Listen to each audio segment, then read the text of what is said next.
یہ آپ کو بتائیں کہ جسٹس قاضی پائس عیسیٰ کا تقریب سے خطاب اس وقت جاری ہے کے نام سے یاد کیا گیا ہے، وہاں پیش کی جاتی ہے کہ جی مسلم میجورٹی ایریاز کے تحفظ کے لیے اور ان کے لوگوں کے تحفظ کے لیے تو وجود میں ایک ملک آتا ہے، سب سے بڑا اسلامی ملک دنیا میں. بند نہیں کر سکتے ہیں فون اپنا؟ یہ فون اگر سوئچ آف کر لیں یا کم از کم سائلنٹ کر لیں. جی تو مختصراً پاکستان مشکل کام تو ہو گیا، بہت مشکل کام، جس کو پاکستان دنیا کے میپ پہ پہلی دفعہ سب سے بڑی اسلامی جہاں مسلمان رہتے ہیں ان کی ریاست وجود میں آئی 1947 میں. مگر جو کام کرنے کا تھا وہ ادھورا رہ گیا. وہ تھا کہ لوگوں کو ایک آئین دیں.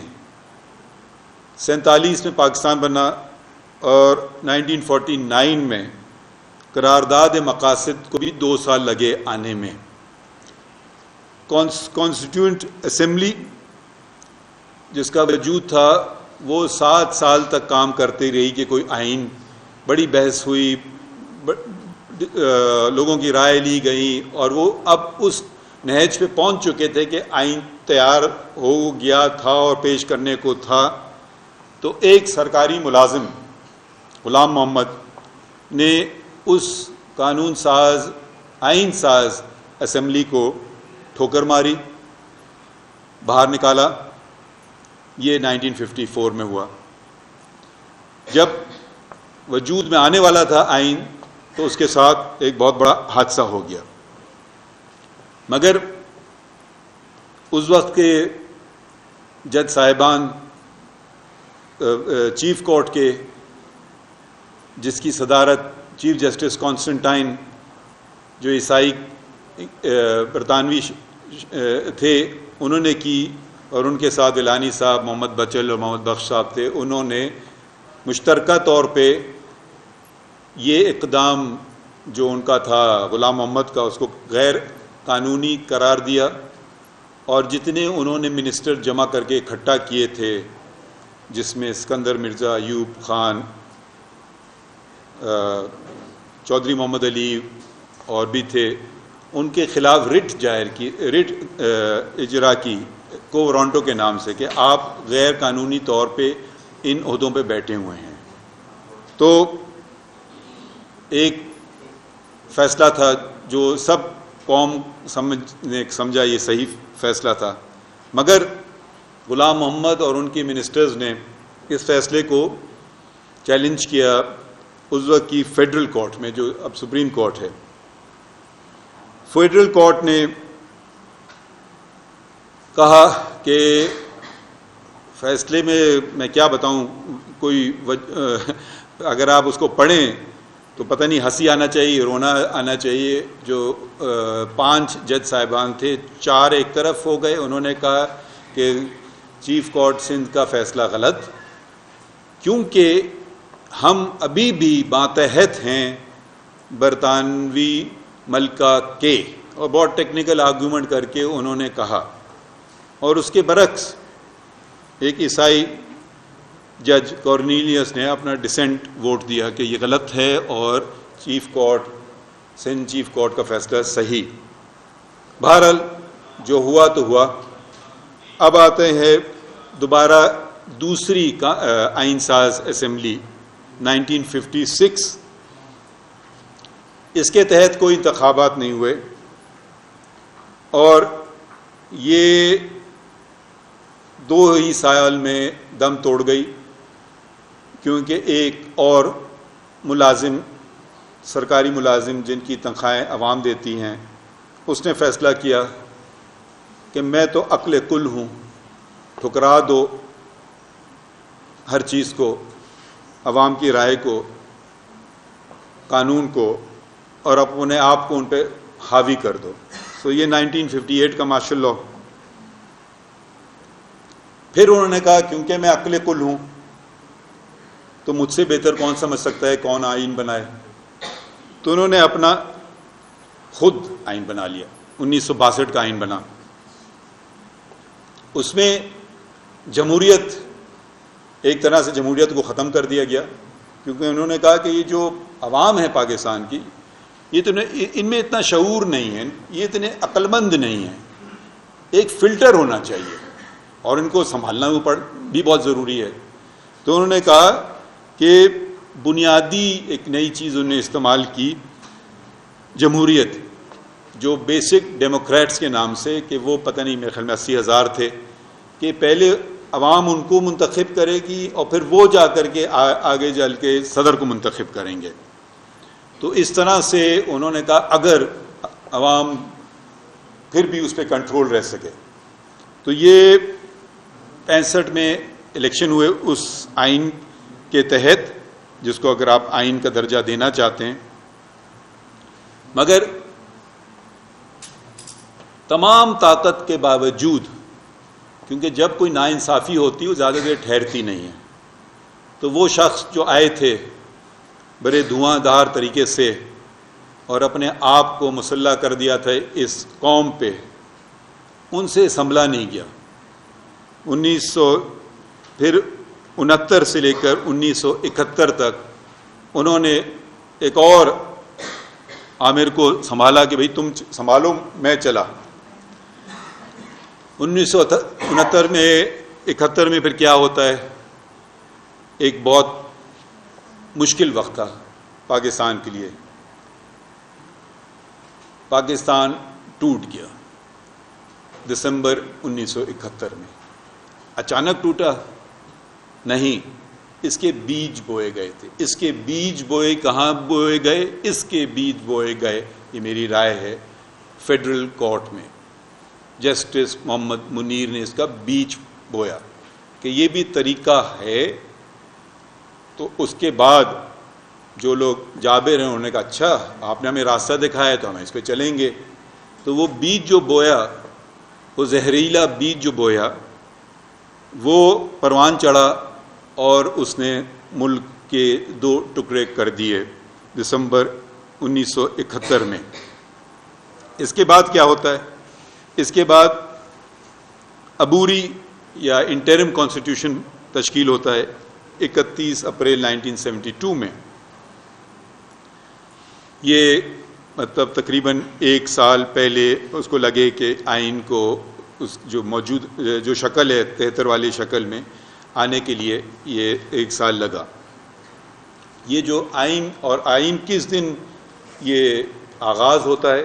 یہ آغاز ہوتا ہے آئین میں، اس میں اندراج ہے کہ یہ 14 اگست 1973 کو یہ اس کا آغاز ہوا۔ اس کے بعد کیا ہوتا ہے؟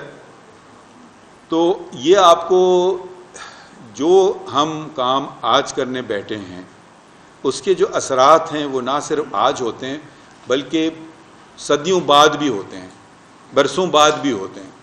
تو اب ایک جو جذبہ تھا، ایک جو شعور تھا، ایک جو پیار اور محبت تھی 1940 میں، 1947 میں، وہ کتنی جلد نفرتوں میں تبدیل ہو گئی۔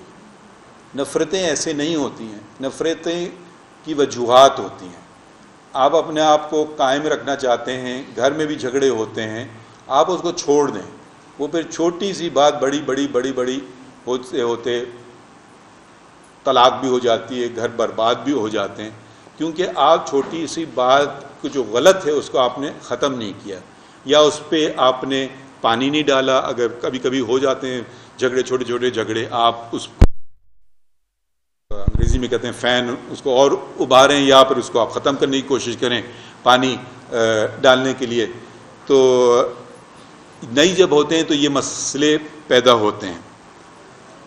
بہرحال 71 میں اس قوم کا سر جھکا ہوا تھا، شرمندہ قوم تھی، اس کا وقار اب بلند کرنا پڑا۔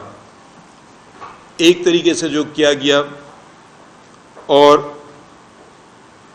وہ میرے خیال میں تھا دوسری اسلامی سربراہی اجلاس۔ یہ ہوا فروری 1974 میں۔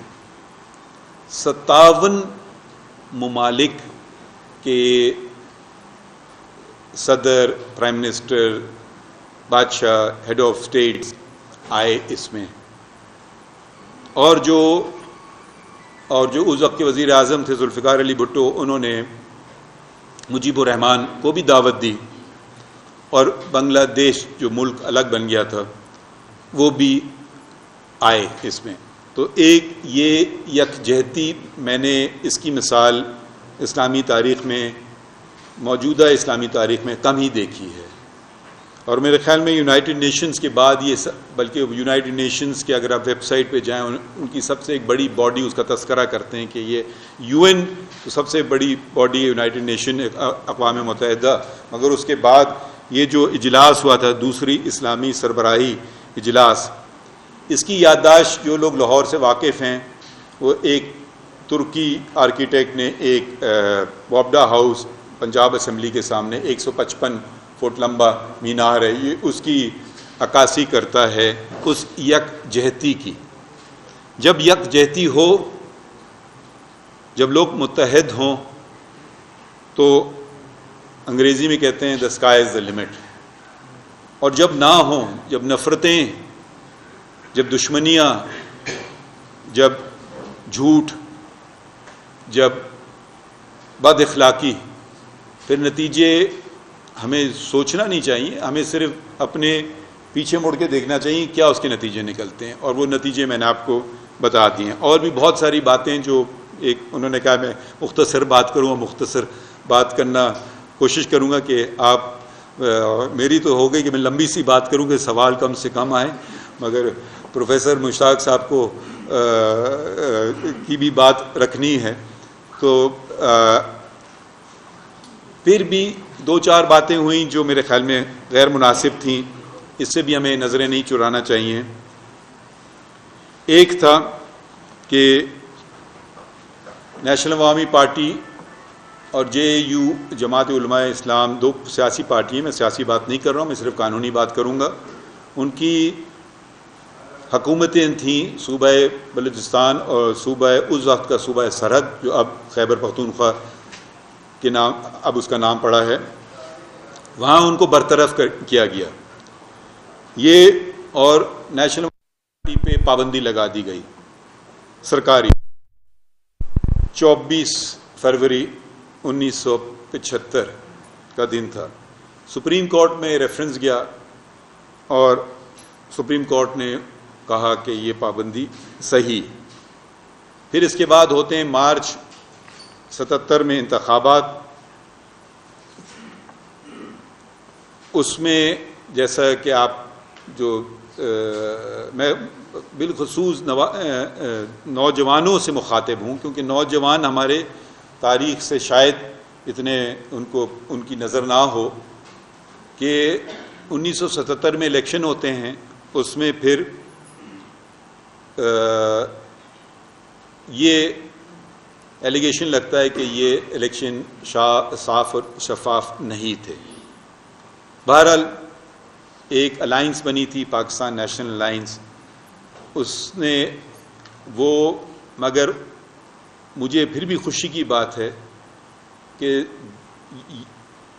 ایک طرف تو وہ یہ ایلیگیشن لگا رہے تھے پرائم منسٹر ذوالفقار علی بھٹو کہ یہ آپ کے یہ جو انتخابات ہیں یہ منصفانہ انتخابات نہیں تھے، مگر اس کے باوجود دونوں مخالفین ٹیبل پہ بیٹھے، اور جہاں تک تاریخ اس بات کی گواہ دیتی ہے وہ ان کا اگریمنٹ پہنچ چکا تھا، بس وہ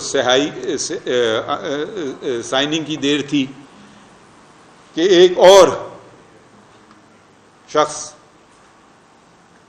نے پھر وار کیا جمہوریت پہ، وار کیا آئین پہ۔ یہ تھا 4 جولائی 1977 آ گیا، حاوی ہو گیا پورا 1977 کا دن۔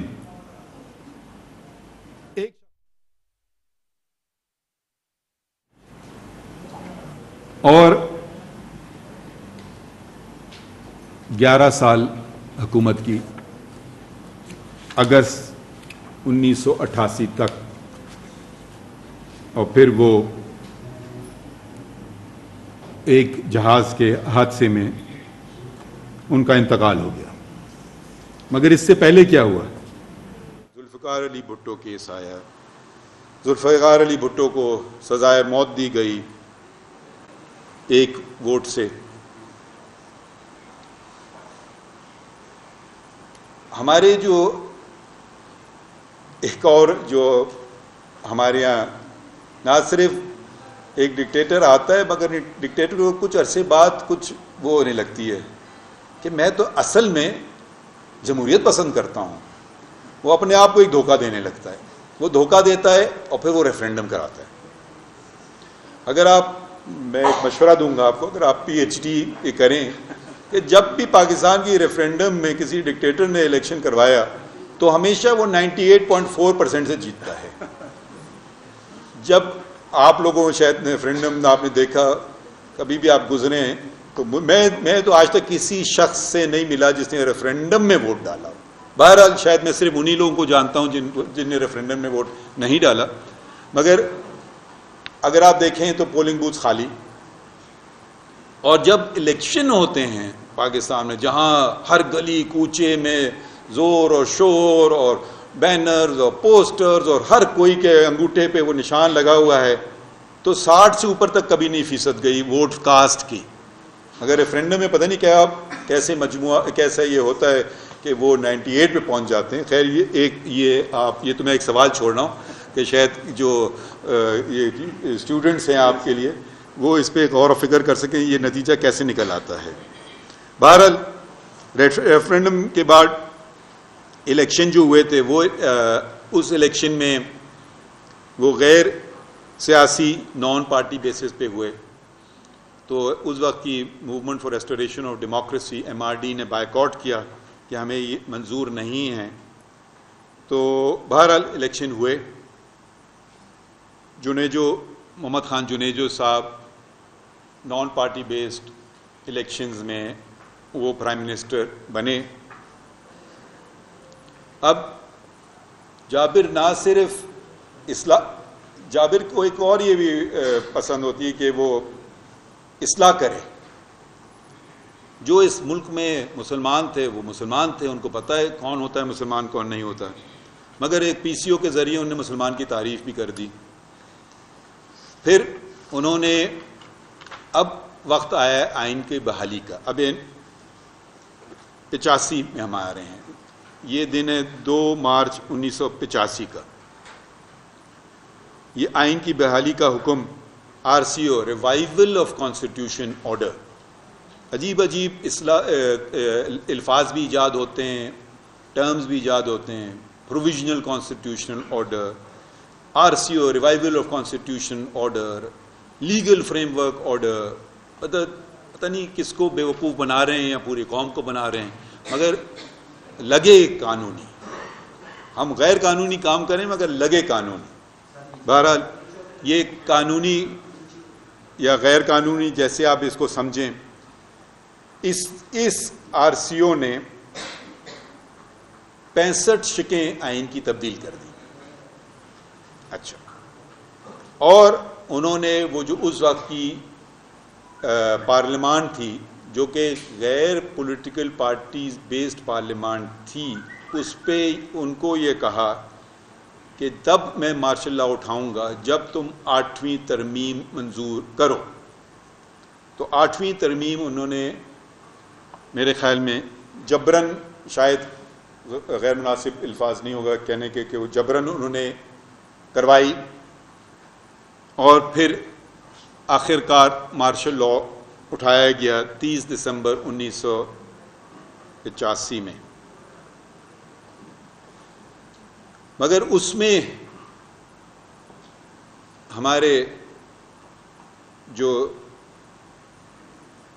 اس وقت کے ڈکٹیٹر تھے انہوں نے ایک چیز سوچی، مگر یہ اگر پھر بھی جو میری اسمبلی ہے جس میں سیاسی پارٹیاں نہیں ہیں، جس میں میری مرضی کے زیادہ تر لوگ ہیں، پھر بھی ان کا کوئی بھروسہ نہیں ہے کہ کہیں ان کو جمہوریت پسند نہ آ جائے چلتے چلتے اور یہ شاید کوئی جمہوری اقدام نہ کر بیٹھیں. تو انہوں نے اپنے تحفظ کے لیے ایک آئین میں شک ڈالی جو آرٹیکل 58(2)B کے نام سے مشہور ہوئی کہ جب ان کا دل چاہے وہ ایک الیکٹڈ حکومت کو برطرف کر سکتے ہیں. یہ اور انہوں نے استعمال بھی کر دیا، کیونکہ انہی کے چنے ہوئے محمد خان جنیجو کچھ دن بعد ان کو پسند نہیں آئے. 29 مئی 88 میں انہوں نے محمد خان جنیجو صاحب کی حکومت کو برطرف کر دیا. اب کیا ہوتا ہے، اب کیا ہوتا ہے کہ جیسے میں نے کہا ضیاء صاحب کا حادثہ ہوتا ہے، تو اب جو وہ نہیں تھے، تو جو اگلے الیکشن ہوئے وہ نومبر 88 میں ہوئے، جو کہ پولیٹیکل پارٹی بیسڈ الیکشنز تھے، اور اس میں بے نظیر بھٹو صاحبہ نے اکثریت پائی اور وہ پرائم منسٹر بنی. مگر 2-3 باتیں میں یہاں کرنا چاہوں گا کہ یہ جو اختیار انہوں نے ایک اور بیج بو دیا، نفرت کا بیج آپ اس کو کہیں، کڑوا بیج کہیں، 58(2)B کا 58(2)B کا استعمال خود کر گئے موصوف. اس کے بعد جو اگلے صدر تھے غلام اسحاق خان، انہوں نے بھی 58(2)B کا استعمال کیا، بلکہ 2 دفعہ کیا. ایک دفعہ بے نظیر بھٹو کی حکومت اور دوسری طرف نواز شریف کی حکومت. تو انہوں نے یہ ان کو اعزاز ہے کہ انہوں نے 2 دفعہ ایک شخص نے فیصلہ کر لیا کہ یہ غلط ہے. تھوڑی سی مجھے شرمندگی بھی ہوتی ہے کہ سپریم کورٹ سراہتی چلی گئیں، یہ اقدام چیلنج ہوئے، یہ ریزولوشن غلط ہے، مگر انہوں نے کہا چلیں آگے بڑھتے ہیں. پھر بات چلی، اب ہم آ رہے ہیں ریسنٹ ہسٹری میں. 12 اکتوبر 99 میں ایک اور سرکاری ملازم نے سمجھا کہ مجھ سے تو بہتر شخص ہے نہیں، تو اس نے ہر پروکلمیشن آف ایمرجنسی 12 اکتوبر 99 کو اس نے ٹیک اوور کر لیا. پھر آپ کو کیا ہوا وہ تو آپ کے سامنے ہے، کیونکہ زیادہ پرانی باتیں نہیں ہیں. مگر انہوں نے 2 دفعہ وار کیا. ایک تو 12 اکتوبر 99 کو کیا، پھر انہوں نے دوسرا وار کیا، وہ تھا 3 نومبر 2007 میں، جب انہوں نے ایمرجنسی نافذ کی. 2-3 چیزیں ساتھ کی. عام طور پہ تو جس کو کوئی تکلیف ہوتی ہے وہ عدالت کا دروازہ دستک دیتا ہے، مگر ایک کیس رونما ہوا، ظاہراً وہ عجیب سا کیس تھا. وہ تھا تکہ اقبال محمد خان صاحب کا کیس. انہوں نے جنرل پرویز مشرف کے خلاف آئینی درخواست دے دی سپریم کورٹ میں. اب حیرت کی بات یہ ہے کہ ظاہراً تو یہ تھا کہ بھائی یہ جو اقدام ہوئے ہیں یہ غلط ہے، مگر جو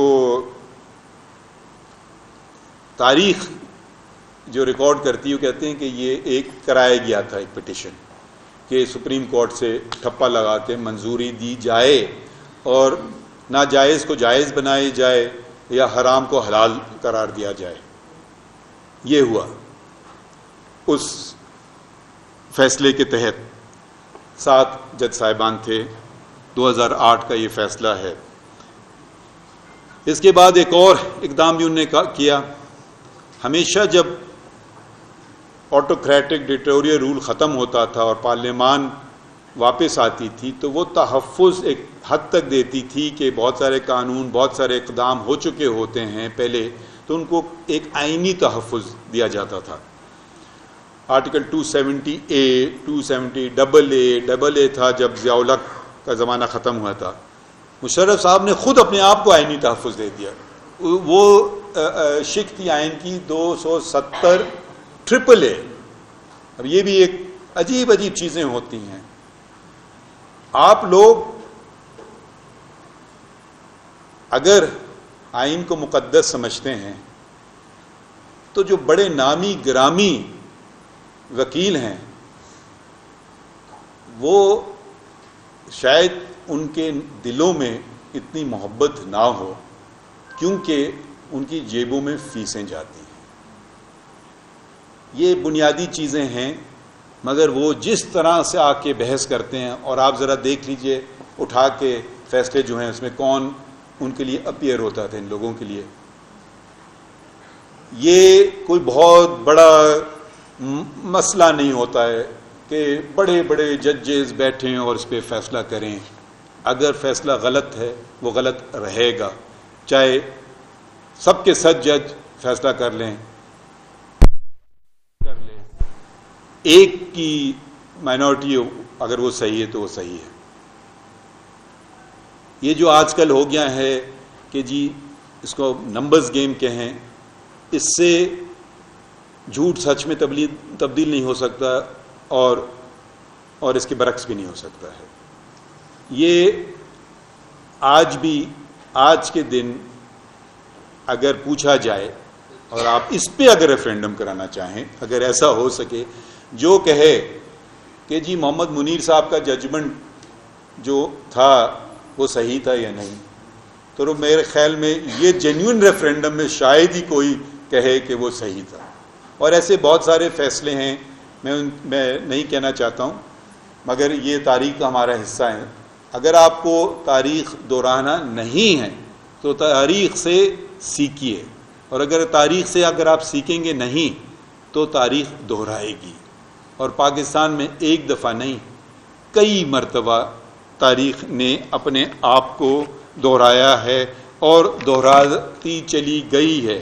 تاریخ پکار رہی ہے، سیکھو 1954، سیکھو 1958، سیکھو 1977، سیکھو 1988، سیکھو 1990، 58 2Bs والی بات شروع کی، سیکھو 1993 سے، سیکھو 1996 سے، 2 دفعہ سیکھو 1999 سے. تاریخ کتنی دفعہ میں سکھائے گی؟ 7 سبق تو دے چکی ہے. اب ہم خود سیکھیں. ہم اس وقت سیکھیں گے جب یہ جو کتاب ہے، یہ جو آپ کی کتاب ہے، یہ ججز کی کتاب نہیں ہے، نہ یہ کوئی ممبر نیشنل اسمبلی کی. جی یقیناً ہماری بھی ہے، اور ہم پہ تو زیادہ اس کا بوجھ ہے، کیونکہ آپ نے یہ حلف نہیں اٹھایا کہ اس کی ہم حفاظت کریں گے. میں نے یہ حلف اٹھایا ہوا ہے کہ میں اس کی دفاع اور حفاظت کروں گا، مگر اس کا یہ مطلب نہیں ہے کہ آپ اس کے پابند نہیں ہیں، کیونکہ اس کی آرٹیکل اس کی شک 5 کہتی کہ ہر شہری اس کا پابند ہے. نہ صرف ہر شہری پاکستانی بلکہ ہر غیر ملکی جو پاکستان میں موجود ہے اس پہ بھی یہ حاوی ہے یہ کتاب. اگر وہ نہیں مانتا ہے پھر اس کو پاکستان آنے کی ضرورت نہیں ہے. تو یہ اہم چیز ہے. ہم نے دیکھا کہ جب ہم نفرتوں کے بیج بوتے ہیں اور پھر کیا پاتے ہیں. اب جو گزر گیا تو گزر گیا، مگر میں ہمیشہ فیوچر کی طرف دیکھتا ہوں، اور فیوچر کی طرف ہم سب کی یہ ذمہ داری ہے کہ آئین کا ہاتھ کبھی نہ چھوڑیں، کیونکہ یہ ایسا تحفہ ہے جو دوبارہ آپ کو نہیں ملے گا. اس پہ بڑے وار کیے گئے،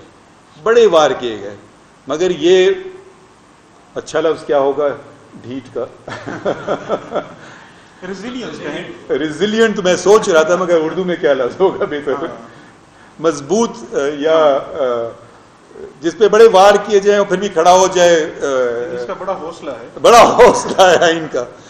تو اب ہمیں چاہیے کہ ہم قوم کی حیثیت سے بھی حوصلہ دکھائیں، اور آئین نے تو بڑا حوصلہ دکھایا ہے. وہ آج بھی کھڑا ہوا ہے 50 سال بعد. کتنے اس پہ وار ہوئے، اور ایک حد تک 18ویں ترمیم جب آئی جو کہ 2010 میں آئی، تو اس کی اتنی شکل صورت بگاڑ دی گئی تھی اس آئین کی کہ اس میں ایک پارلیمانی کمیٹی فار کانسٹیٹیوشن ریفارمز جس کی صدارت سے رضا ربانی صاحب نے کی، اس نے یہ ایک شک کی گئے آئین کی اور اس میں دیکھا کیا کرنا چاہتے ہیں، پرانے جو تھا وہ 73 والا وہاں لائیں، کیا چیزیں غلط ہیں ان کو ہٹائیں.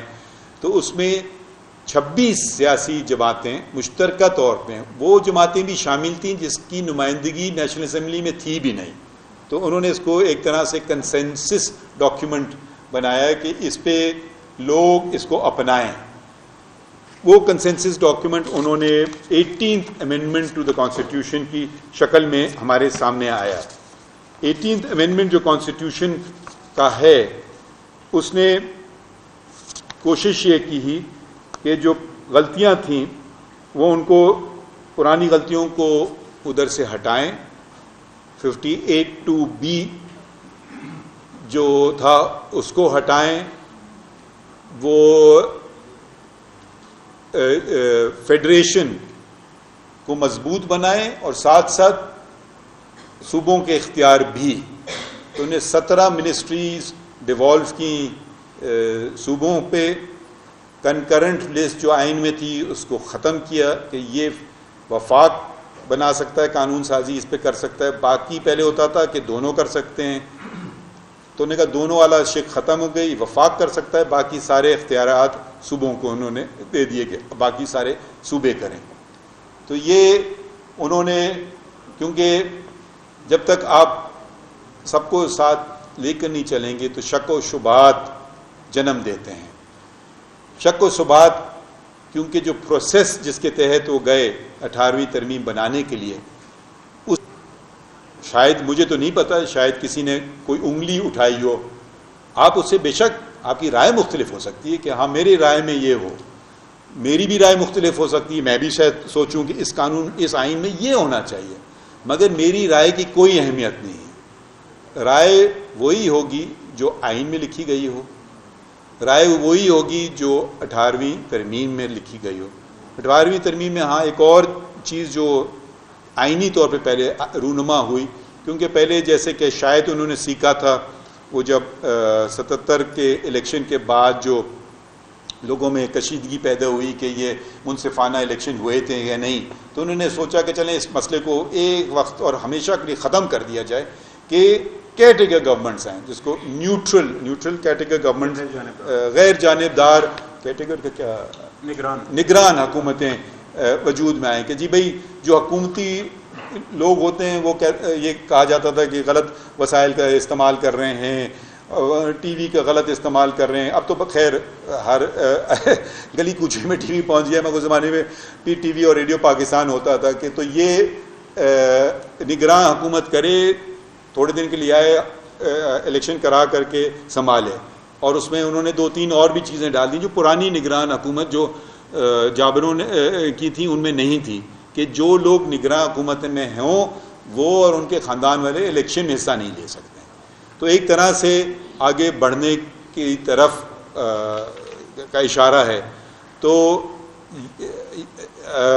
آئین کے متعلق باتیں تو بہت سی کی جا سکتی ہیں، مگر میرے خیال میں آپ سے معافی چاہتا ہوں کہ آپ نے جو دیا گیا وقت تھا اس سے آگے چلا گیا، شاید اس لیے کہ سوال کم ہو. سر ہم تو چاہتے ہیں کہ آپ زیادہ سے زیادہ بولیں اور آپ کو سنتے ہوئے ہمیشہ بہت ہی اچھا لگتا ہے. تو بہت شکریہ سر.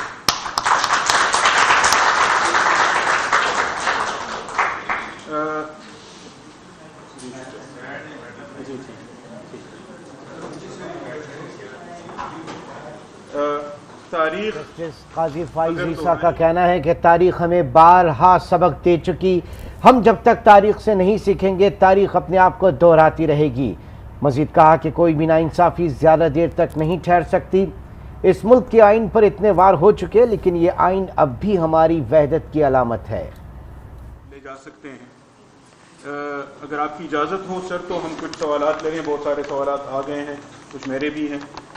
تو میں اس سے شروع کرنا چاہوں گا کہ، اور جو بہت سارے لوگوں کے ذہن میں سوال پایا جاتا ہے کہ عام طور پر جج صاحبان بالخصوص اعلیٰ عدلیہ کے ججز وہ عوامی سطح پر جا کر یونیورسٹیز میں خطبہ نہیں دیتے، خطاب نہیں کرتے، سوالات کا سامنا نہیں کرتے. ہمیں یہ خدشہ تھا کہ شاید آپ بھی اس طرح کی جو دعوت ہے اس کو قبول کرنے سے گریز کریں گے، لیکن آپ نے ہنسی خوشی سے قبول کیا. تو اس کیا آپ یعنی میں خود بھی کیوریس ہوں، باقی لوگ بھی سمجھنا چاہتے ہیں کہ اس کی کیا وجہ ہے؟ وجہ میں کیا بتاؤں، میرے خیال میں آئین کو سمجھنے کے لیے جب تک لوگ آئین کو نہیں سمجھیں گے تو اس کی قدر بھی نہیں ہوگی. یہ ایک عدالت کے کمرے میں ہم بحث کر لیں یا وکیل دلائل دے لیں، پارلیمنٹ کا اجلاس کون دیکھتا ہے کون نہیں دیکھتا ہے، مگر میں سمجھتا ہوں کہ آئین جو ہے لوگوں کا آئین ہے.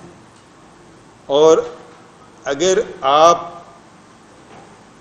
اب یہ جو میں آیا ہوں یہ آپ کی یونیورسٹی، اس کا عنوان ہے شفا تعمیر ملت یونیورسٹی. تعمیر ملت تو ٹھیک ہے، شفا یہ ہے. شاید آپ کے ذہن میں یہ نہ ہو تو اگر میں شفا کا پیغام کہیں لے جاؤں تو میرے خیال میں کوئی غیر مناسب بات تو کر نہیں رہا ہوں، بلکہ آپ کو تو مجھے دلیری کا تمغہ دینا چاہیے کہ میں آپ کے سوال لینے کے لیے بھی تیار ہوں. کیونکہ عام طور پہ کہا جاتا ہے ٹھیک ہے آپ کو ججمنٹ نہیں پسند آیا مت آپ کیا کر سکتے ہیں، میں اس کی کیا وضاحت کروں.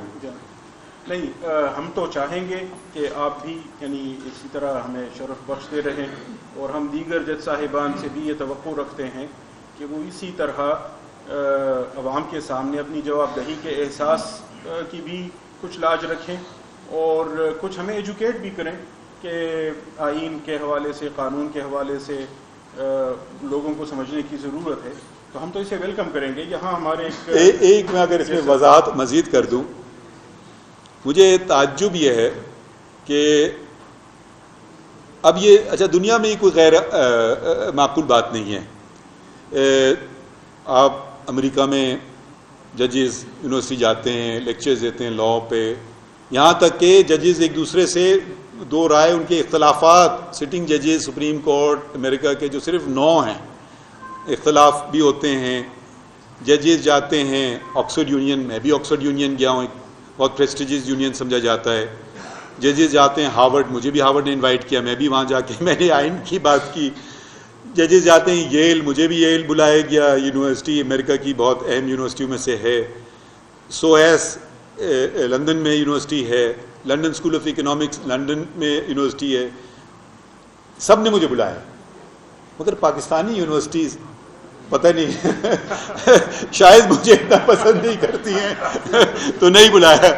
اچھا آخری میرے خیال میں گیا تھا، میں واپس آ رہا تھا امریکہ سے، جب ہارورڈ میں نے اور ییل گیا تھا تو استنبول سے رکتا ہوا ہے، تو پتہ نہیں استنبول میں ان کو پتہ چل گیا میں آؤں، تو استنبول یونیورسٹی نے مجھے دعوت دی کہ آپ آئیے.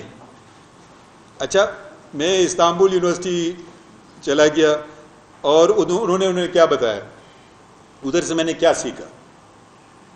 1452 میں شاید محمد نے جو کانسٹینٹینوپل ہے اس پہ فتح حاصل کی، پھر استنبول بنا، پہلے اس کا نام کانسٹینٹینوپل تھا. اس کا پہلا اقدام کیا تھا؟ یونیورسٹی بنانا، جو آج تک قائم ہے، استنبول کی یونیورسٹی 1452. دیکھیے اہمیت دیکھیے، جو اس نے ایک ہے جو طاقت کے زور پہ ایک جگہ کو اس نے فتح کیا ہے، اس کے ذہن میں بھی تھا کہ یونیورسٹی کی اہمیت کتنی ہے. تو اہمیت یونیورسٹی کی بہت ہے. اب امریکن ججمنٹس میں پروفیسرز کے پیپرز سائٹ ہوتے ہیں، اور پروفیسرز کے ایک بہت مشہور کیس تھا جو پورا تشریح چینج کر دی سپریم کورٹ امریکہ کے. وہ ان کا ایک رائے تھی، ایک پروفیسر نے اختلاف کیا جو آگے چل کر کے وہ اختلافی جو بات کی تھی ایک پروفیسر نے، وہ میجورٹی ویو بن گیا سپریم کورٹ کا. تو یہ ایک آپ کا جو کردار ہے میرے خیال میں آپ پوری طرح سے ادا نہیں کر رہے ہیں کہ آپ سے ہم بھی سیکھتے ہیں. جتنی ڈگریز ماشاءاللہ آپ جب وہ بتا رہے تھے تو مجھے دل چاہ رہا تھا کہ میں یہاں سے چلا جاؤں، کیونکہ آپ کے پاس ماشاءاللہ بہت زیادہ ڈگریز ہے. تو جب آپ کوئی دلائل دیں گے تو مجھے سننا چاہیے. ہو سکتا ہے میں پسند نہ کروں مگر سننا ضرور چاہیے. میری سمجھ میں آ گیا ہے کہ آپ کے سامنے حاضر ہوتی وکیل آیت الکرسی کیوں پڑھتے ہیں، کیونکہ آپ نے مجھے الٹا یعنی وہاں کٹہرے میں کھڑا کر دیا ہے. سچی بات یہ ہے سر کہ ہم یونیورسٹیز میں چاہتے تو ہیں کہ زیادہ سے زیادہ اس طرح، بالخصوص میری تو کوشش یہ ہے کہ بار بینچ اور اکیڈیمیا کے درمیان کوآرڈینیشن ہو اور اس طرح تینوں ایک دوسرے کو ری انفورس کریں. آپ کی آمد سے ہمیں یہ کہیں بوسٹ مل گیا ہے اور راستہ کھل گیا ہے، تو انشاءاللہ ہم اس پر آگے مزید چلتے رہیں گے. لیکن میں یہ سوال آپ کے سامنے رکھنا چاہوں گا جو آڈینس کی جانب سے آیا ہے کہ آج جب کہ ہم پاکستانی آئین پاکستان کی 50ویں سالگرہ منا رہے ہیں تو ہمیں ایک بہت بڑی تفریق نظر آتی ہے قوم کے اندر بھی، پارلیمان کے اندر بھی، حتیٰ کہ عدالت عظمیٰ میں بھی. تو ایسے میں ہمارے عوام اپنے حقوق کے تحفظ اور انصاف کے لیے کس کی طرف دیکھیں؟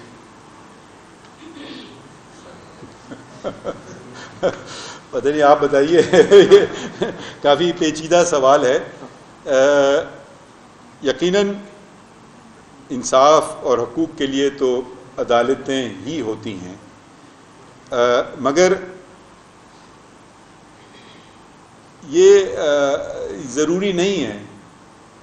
اب ہم لوگ لفظ استعمال کرتے ہیں اردو میں ظلم. اب ظلم جو عربی میں لفظ ہے اس کے ایک بہت وسیع معنی ہیں. ایک چیز اپنی جگہ پر نہ ہو وہ ظلم ہے. اگر میں اس کو اس کے اندر رکھ دوں تو آواز نہیں پہنچے گی تو یہ ظلم ہو گیا.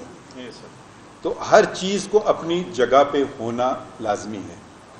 تو یہ بھی ایک، یہ جو ہم کہتے ہیں نا ظلم، ظالم کیا کرتا ہے؟ وہ کیا کرتا ہے؟ ظالم یہ کرتا ہے کہ وہ کہتا ہے میری مرضی. آئین کیا کہتا ہے؟ لوگوں کی مرضی. تو یہ ہو گیا ظلم. تو ایسی مثالیں بہت ساری دی جا سکتی ہیں. اور اگر آپ کی جو دوسری بات آپ نے کہی کہ جس کو ڈفرینس آف اوپینین، ایک ہوتا ہے ناراضگی. ناراضگی تو ایک الگ بات ہے، میں تو کوئی نہیں سمجھتا ہوں ناراضگی کہیں بھی ہے یا ہونا چاہیے. ایک میں آپ سے اگری نہ کروں، یہ نہ کہوں کہ جی میں نہیں مانتا.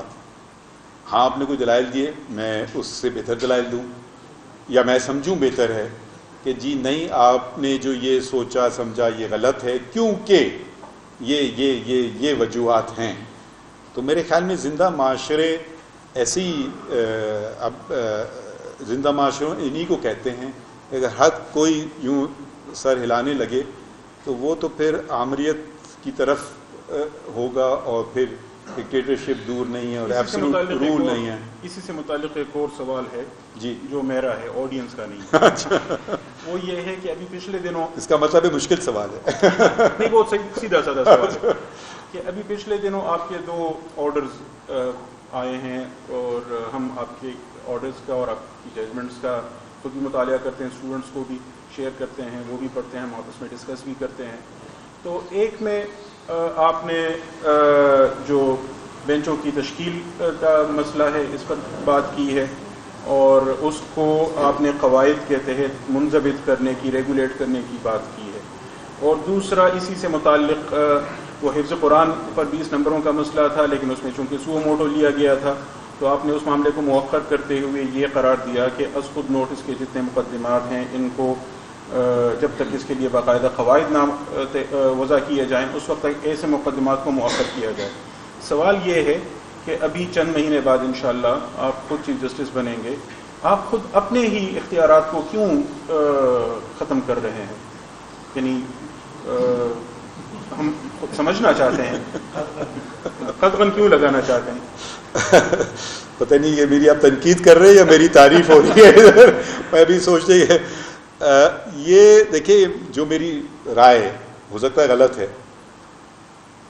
ایک آئین میں 184(3) جس کو عام طور پہ سیوموٹو کہتے ہیں، مگر سیوموٹو کا لفظ آئین میں استعمال نہیں کیا گیا ہے، یہ ایک لیٹن ٹرم ہے. اب انگلستان جائیں سیوموٹو کہیں وہ بھی نہیں سمجھ پائیں گے.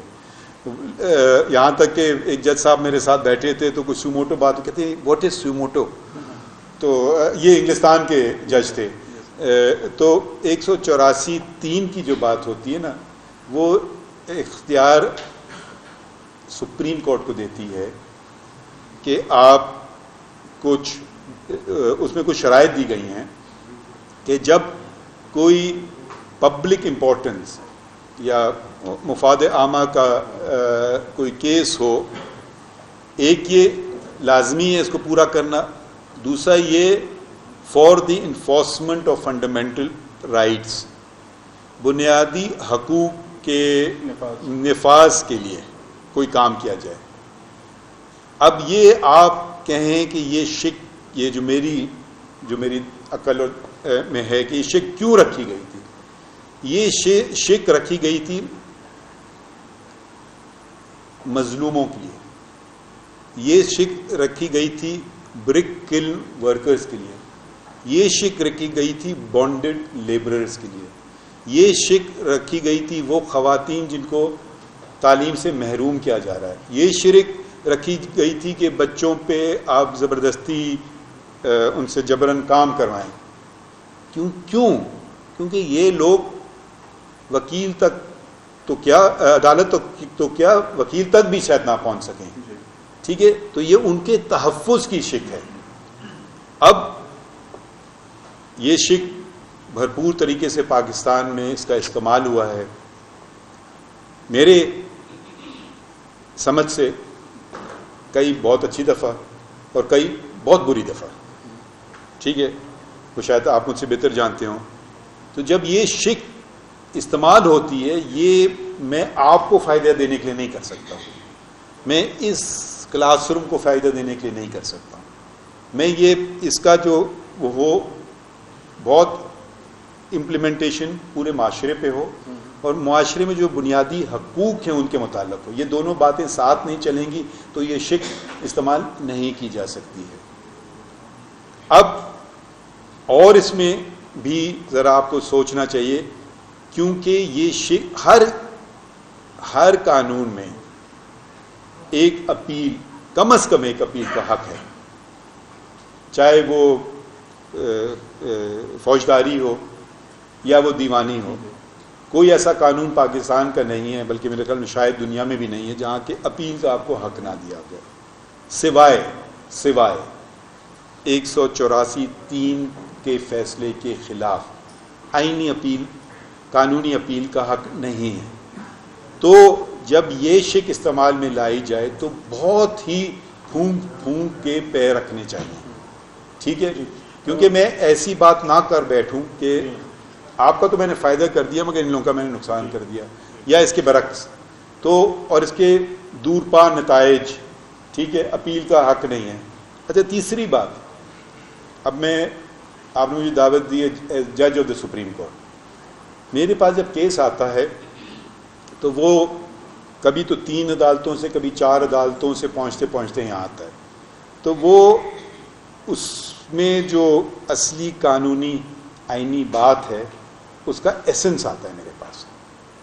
ٹھیک ہے، یہ نہیں کہ میری رائے یہ تو وہ ہو جائے گا، یہ ہو جائے گا، نہیں. پہلی عدالت سول جج یا کرمنل کورٹ ہے، پھر اس کے بعد اپیلیٹ کورٹ ہے، پھر ریویژنل کورٹ ہے، پھر ہائی کورٹ ہے، پھر سپریم کورٹ ہے.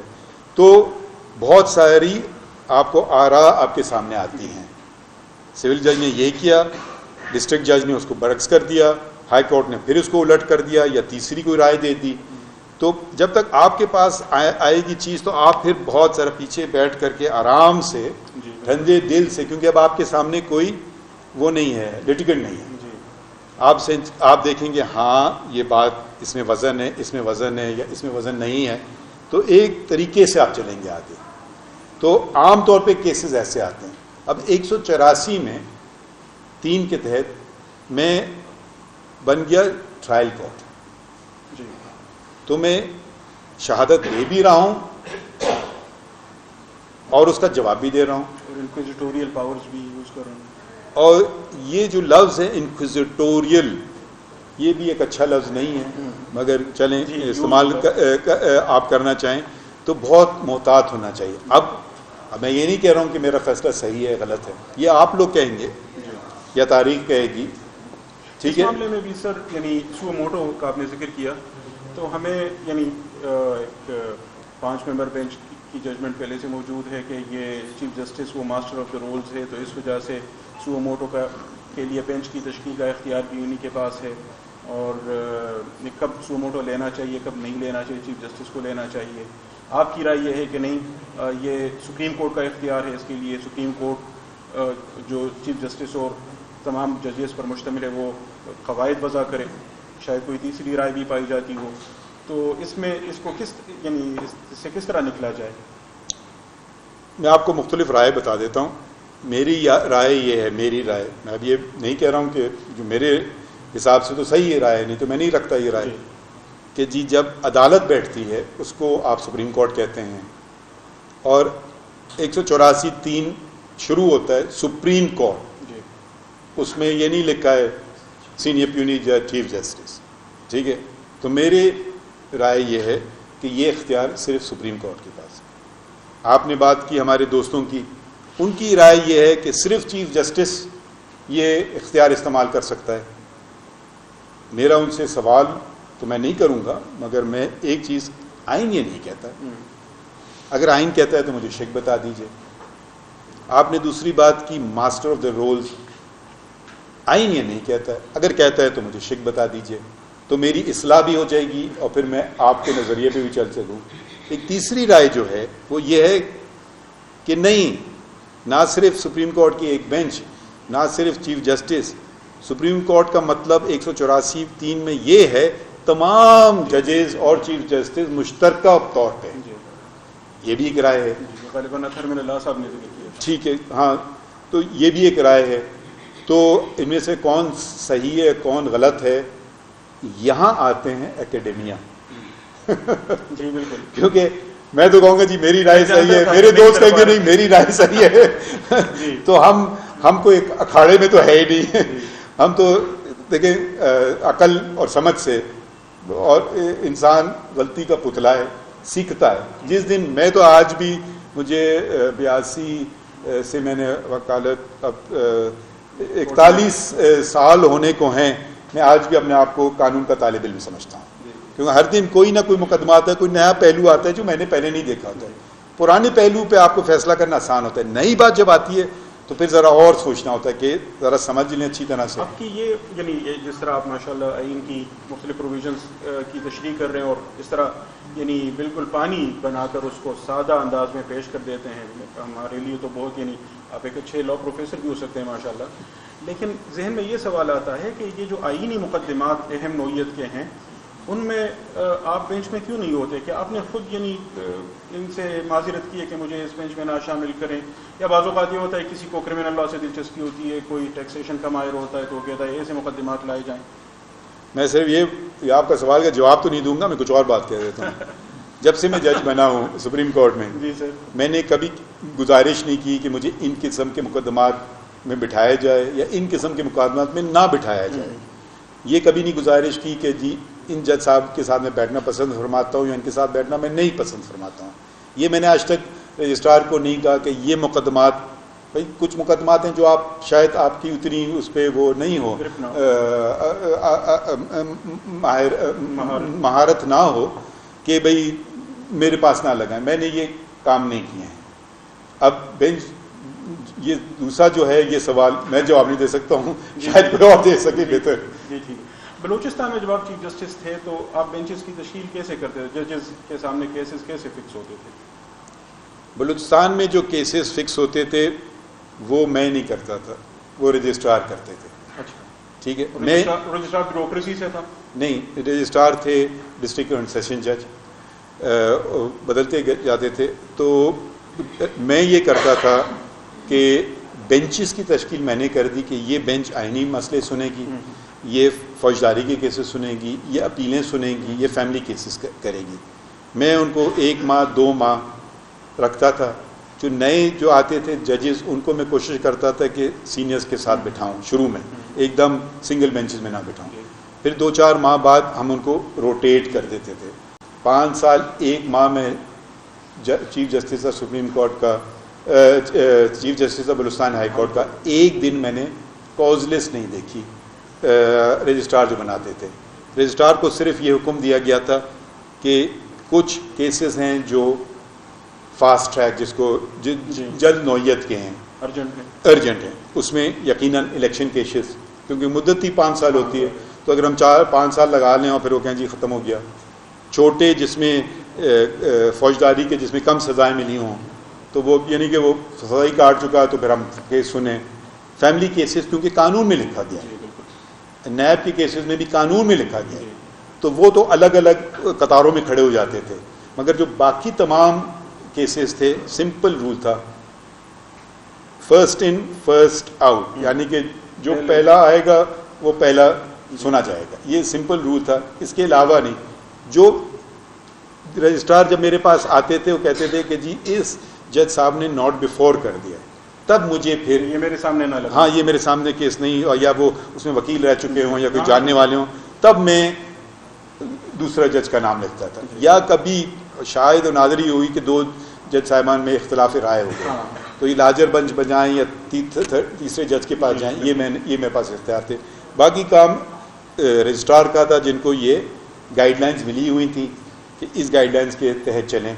تو لوگ مجھ سے ہمارے دوست بھی کبھی کہتے تھے بڑا سال ہو گئے مقدمہ نہیں ہے. میں نے کہا اس کا نمبر آئے گا، آ جائے گا بس. یہ ویسے اس طرح کیا جائے تو بہت سارا برڈن میرے خیال سے وہ سینٹرلائزیشن بھی زیادہ نہیں ہوتی، برڈن بھی اس طرح کم ہو جاتا ہے. اگر کوئی طریقہ ہو، ضابطہ ہو، اس پر چلتا جائے تو دیٹس گڈ. یہ ایک آڈینس سے ایک سوال ہے کہ اعلیٰ عدلیہ میں ججوں کی تعیناتی اور برطرفی میں بنیادی کردار خود عدلیہ کا ہوتا ہے. ججز کو اپوائنٹ کرتے ہیں جوڈیشل کمیشن میں، ججز ہی ان کو ریموو کرتے ہیں سپریم جوڈیشل کونسل کے ذریعے. کیا امریکہ کی آپ نے مثال دی تو یہ بہتر نہیں ہوگا کہ یہاں بھی پارلیمان نسبتاً زیادہ اختیار کا رکھے، اور کیونکہ وہ لوگوں کے منتخب نمائندے ہوتے ہیں؟ میں تو صرف جو انہوں نے بات کی آپ کے سوال میں لکھی ہے وہ اس کا اندراج آئین میں. اگر کل آئین بدل گیا تو اس طریقے سے ہوگا. پہلے سسٹم یہ نہیں تھا، پہلے چیف جسٹس نام بھیجتے تھے، وہ 4 لوگ انوالو ہوتے تھے اس میں. چیف جسٹس صوبے کا، اگر صوبے کا چیف وہ ہے گورنر، پریزیڈنٹ، پرائم منسٹر اور چیف جسٹس پاکستان. ٹھیک ہے، آئین بنانے والوں نے اس کو چینج کر دیا. تو مگر میں صرف جو بات کہنا چاہوں گا کہ یہ بھی بہتر ہے، یہ اس ادارے کی بات نہیں کر رہا ہوں، جنرل بات کر رہا ہوں. آپ اکٹھا ہو جائیں کہ یہ صرف ووٹنگ نہ ہو مگر اس پہ دلائل دیے جائیں، دلائل سنے جائیں. ہو سکتا ہے میری ایک شخص کے متعلق ایک رائے ہے، اچھی یا بری، تو آپ نے کوئی بات کی، میں اپنی رائے بدلنے کے لیے تیار بیٹھا ہوں. یہ نہیں کہ جی میں نے یہ فیصلہ کر لیا ہے. میرے حساب سے چاہے یہ جو ہوتا ہے میں نے فیصلہ کر لیا ہے، چاہے گھر میں ہو وہ بھی غلط ہے، چاہے آپ برا مانیں گے، چاہے استاد بھی کہے میں نے فیصلہ کر لیا ہے. اگر کوئی جائز سوال ہے تو اس کا جواب دیں. ٹھیک ہے، جو جواب نہیں دیں گے تو پھر وہ استاد لگے گا اس کو پتہ نہیں ہے، یا وہ اپنی دوست مرضی سے استادی آتی ہے، وہ کہتے ہیں this is a very good question, okay next. یہ وہ اچھے والے استاد ہیں. یہ بھی کرتے ہیں بعض اوقات کہ ہاں یہ سوال آپ نے بہت اچھا کیا، آڈینس میں آپ کوئی جواب دینا چاہتے ہیں، پھر ہم ان کو دیکھتے ہیں. اور بھی طریقے ہوتے ہیں سر. ہاں، ملا نصر الدین کا بھی واقعہ ہے سر. ہاں بالکل سر. جب ان کو کھڑا کر دیا گیا کہ جی بتائیے، تو انہوں نے کہا کہ جی آپ کو پتہ ہے میں کیا بات کرنے والا ہوں. انہوں نے کہا جی ہاں. بیٹھ گئے. تو انہوں نے کہا مولانا نصر الدین آج ہمیں چکر دے گئے، تو وہ خطبے کے لیے بلایا. انہوں نے کہا آج ہم کہیں گے، آدھے کہیں گے نہیں، آج ہم کہیں گے نا. تو سب نے کہا آپ کو پتہ ہے میں کیا کہنے والا؟ کہا جی نہیں. تو انہوں نے کہا ایسے نامناسب جاہل لوگوں کے سامنے میں بات کرنا پسند ہی نہیں فرماتا ہوں. تو چل دیے. تیسری دفعہ لوگوں نے آپس میں مشورہ کیا کہ یہ ہمارے ہاتھ سے پھر نکل گیا، اب ایسا کریں آدھوں کو کہیں کہ پتہ ہے اور آدھے کہیں نہ پتہ ہے. تو یہ آیا. اچھا اچھا پھر ایسا کریں جن کو پتا ہے وہ ان کو بتا دیں جن کو نہ پتا ہے. شکریہ. مگر میں نے آسان راستہ نہیں پکڑا. ہاں نہیں ماشاء اللہ. یہ کچھ اور بھی سوالات ویسے یہ تو ہیں الیکشنز کے حوالے سے بھی ہیں کہ آپ نے چونکہ قومی وحدت اور وفاقیت کی بات کی ہے تو پاکستان ایک آئینی بحران سے گزر رہا ہے. 2 صوبوں میں اسمبلیاں ڈیزالو ہو چکی ہیں. کچھ لوگوں کا یہ کہنا ہے کہ اگر پہلے انتخابات ہو جائیں تو پھر قومی اسمبلی کے انتخابات کے لیے وہ نگران سیٹ اپ نہیں ہوگا غیر جانبدار, اور اس طرح ان صوبوں میں تو مستقل پھر وہ انتخابات پہلے ہوتے رہیں گے. تو کیا اس طرح یہ وفاق کے لیے نقصان دہ ہوگا؟ دیکھیے آپ نے جو باتیں جو آپ نے مشکلات کہوں یا آپ نے, اور اسی طرح آڈینس سے بھی ایک اچھا چلیں ایک سوال اس سے متعلق ہے کہ کیا اس کی کوئی ضمانت ہے کہ منتخب ہونے کے بعد وہ پھر اسمبلیاں نہیں توڑ دیں گے؟ اچھا چلیں. اب یہ جو بات آئی ہے سامنے, میرے خیال میں پاکستان کی تاریخ میں شاید پہلی دفعہ آئی ہے. ٹھیک ہے, میں تو اس پہ اپنی کوئی رائے نہیں دوں گا. میں کیونکہ اس لیے نہیں کہ میں رائے دینے سے گھبراتا ہوں, مگر میں رائے بنانے سے پہلے ہر ایک کو سننا پسند فرماتا ہوں. جی بہت خوب. ٹھیک ہے, کہ ہو سکتا ہے میری ذہن میں کوئی بات ہو, مگر اکثر میں ایک صبح ہمارے یہاں فائلز آتی ہیں اگلے دن کی, پڑھتے ہوئے یقیناً کوئی نہ کوئی آپ کا رجحان کسی طرف جاتا ہے. آپ کرسی میں بیٹھیں جج کی, تو شروع میں جو سوچا ہوا تھا کہ کیس نہیں بنتا ہے, نہیں اس میں تو بڑا اچھا پوائنٹ نکل آیا, یہ تو کیس ہے. تو یہ اگر آپ ذہن میں اپنے آپ کو رکھیں, اور کیونکہ یہ چیز ایسی ہے جو آپ نے باتیں کی یقیناً اس میں بہت وزن ہے, مگر میں پھر میں ذرا چلیں سر اگر یہ پولیٹیکل کوشچن ہوا, چلیں اس کو چھوڑ کے میں اس کو ایک آئینی سوال کے طور پہ لے لیتے ہیں کہ اسمبلیوں کی ڈیزولوشن کے حوالے سے ایک سو موٹو لیا گیا. سو موٹو کے لیے بلکہ پہلے 2 رکنی بینچ کی جانب سے کہا گیا, چلیں اس پر ایک الگ سے بھی سوال کر سکتے ہیں, لیکن 9 رکنی بینچ بنا, پھر 2 ججز نکل گئے, 7 رہ گئے, پھر 2 مزید نکل گئے, پھر پتہ نہیں 5 رہ گئے. ابھی تک یہ تنازع چل رہا ہے کہ یہ 4-3 کا مسئلہ تھا یا 3-2 کا مسئلہ تھا. تو آپ اس پرٹیکولر کانٹیکسٹ میں چلیں بات نہ کریں, لیکن یہ جو مسئلہ ہوتا ہے کہ ججز 3 یا 3-2 کا مسئلہ ہے یا 4-3 کا مسئلہ ہے, یعنی ججز تو ڈیسنٹ بھی کرتے ہیں, اختلافی رائے بھی رکھتے ہیں, اس کو کس طرح ریزولو کیا جاتا ہے؟ میں اس پہ اس کا جواب نہیں دوں گا. میں آپ کو 2 مثالیں, حقیقی مثالیں دوں گا جو میرے ساتھ ہوئیں. ابھی جس فیصلے کا آپ نے ذکر کیا وہ کہ 184 کے رولز نہ بنے تو ابھی تک آپ ان پہ فیصلہ نہ کریں, تو اس پہ 3 ممبر بینچ تھی, 2 ایک طرف تھے میجورٹی میں جی, ایک ہمارے بھائی کی رائے کچھ اور تھی, شاید وہی. ٹھیک ہے سر آنکھوں پر. اس کے بعد ہم نے ایک چھوٹا سا لکھا order of the court by a majority of 2 to 1, یہ فیصلہ ہے. ٹھیک ہے, ایک یہ مثال ہے. ایک مثال میں دیتا ہوں جو میں نے سب سے شاید اپنی جب میری ایلیویشن ہوئی تھی, اپوائنٹمنٹ ہوئی تھی سپریم کورٹ میں, تو ایک 17 پوری تشکیل دی گئی سپریم کورٹ. اس زمانے اس وقت سارے ججز, کوئی خالی نہیں تھا, 17 ججز تھے. چیف جسٹس فوجی عدالتوں کا جو مسئلہ جی, فرسٹ امینڈمنٹ, وہ اس وقت کے چیف جسٹس سے ناصر الملک صاحب. یہ 21ویں ترمیمی امینڈمنٹ ٹو دا کانسٹیٹیوشن تھا کہ سویلینز کو ملٹری کورٹس ٹرائی کر سکتی ہیں نہیں. تو اس میں آئین میں ترمیم لائی گئی تھی اور یہ چیلنج کی گئی تھی. یہ جو فیصلہ ہے, بہت سارے ججز نے الگ الگ فیصلے لکھے, ان میں سے میں بھی ہوں. وہ تو بہت ہی ضخیم فیصلہ ہے. 800 صفحات, 800 صفحات, 800 صفحات پہ مختلف رائے ہیں. چیف جسٹس نے کہا کہ اس کو ہم دیکھ ہی نہیں سکتے. ٹھیک ہے, آئینی ترمیم ہے. ان کے ساتھ حمید الرحمان صاحب تھے, اقبال حمید الرحمان صاحب تھے, تو شاید وہ مائنورٹی آف 2 میں تھے. 8 نے کہا دیکھ سکتے ہیں, 8 کی میجورٹی نے کہا کہ دیکھ بھی سکتے ہیں اور یہ صحیح ہے. میں نے کہا کہ دیکھ سکتے ہیں مگر یہ صحیح نہیں ہے. 8 نے کہا کہ basic structure of the constitution دیکھا جائے.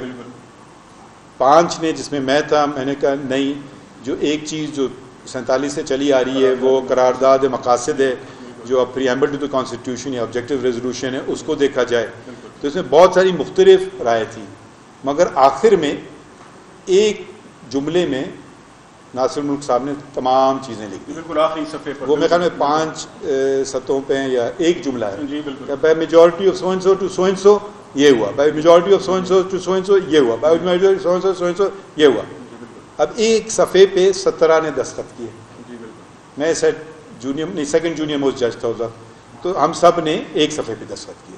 تو اس میں اگر آپ کو میں کو پڑھیں 800 پیجز تو آپ کہیں یہ فیصلہ کیا ہے، آپ شاید ایک فیصلہ اٹھا لیں تو آپ کہیں یہ فیصلہ ہے، کوئی دوسرے یہ اٹھا لیں یہ فیصلہ ہے، تیسرا کوئی اٹھا لیں، چودھری صاحب سارے بھی پڑھ لیں اور پھر بھی شاید ان کے ذہن میں کلیئرٹی نہیں ہو، کنفیوژن ہو، تو وہ ایک صفحہ پہ بات آ گئی صاف ستھری کہ یہ فیصلہ ہے.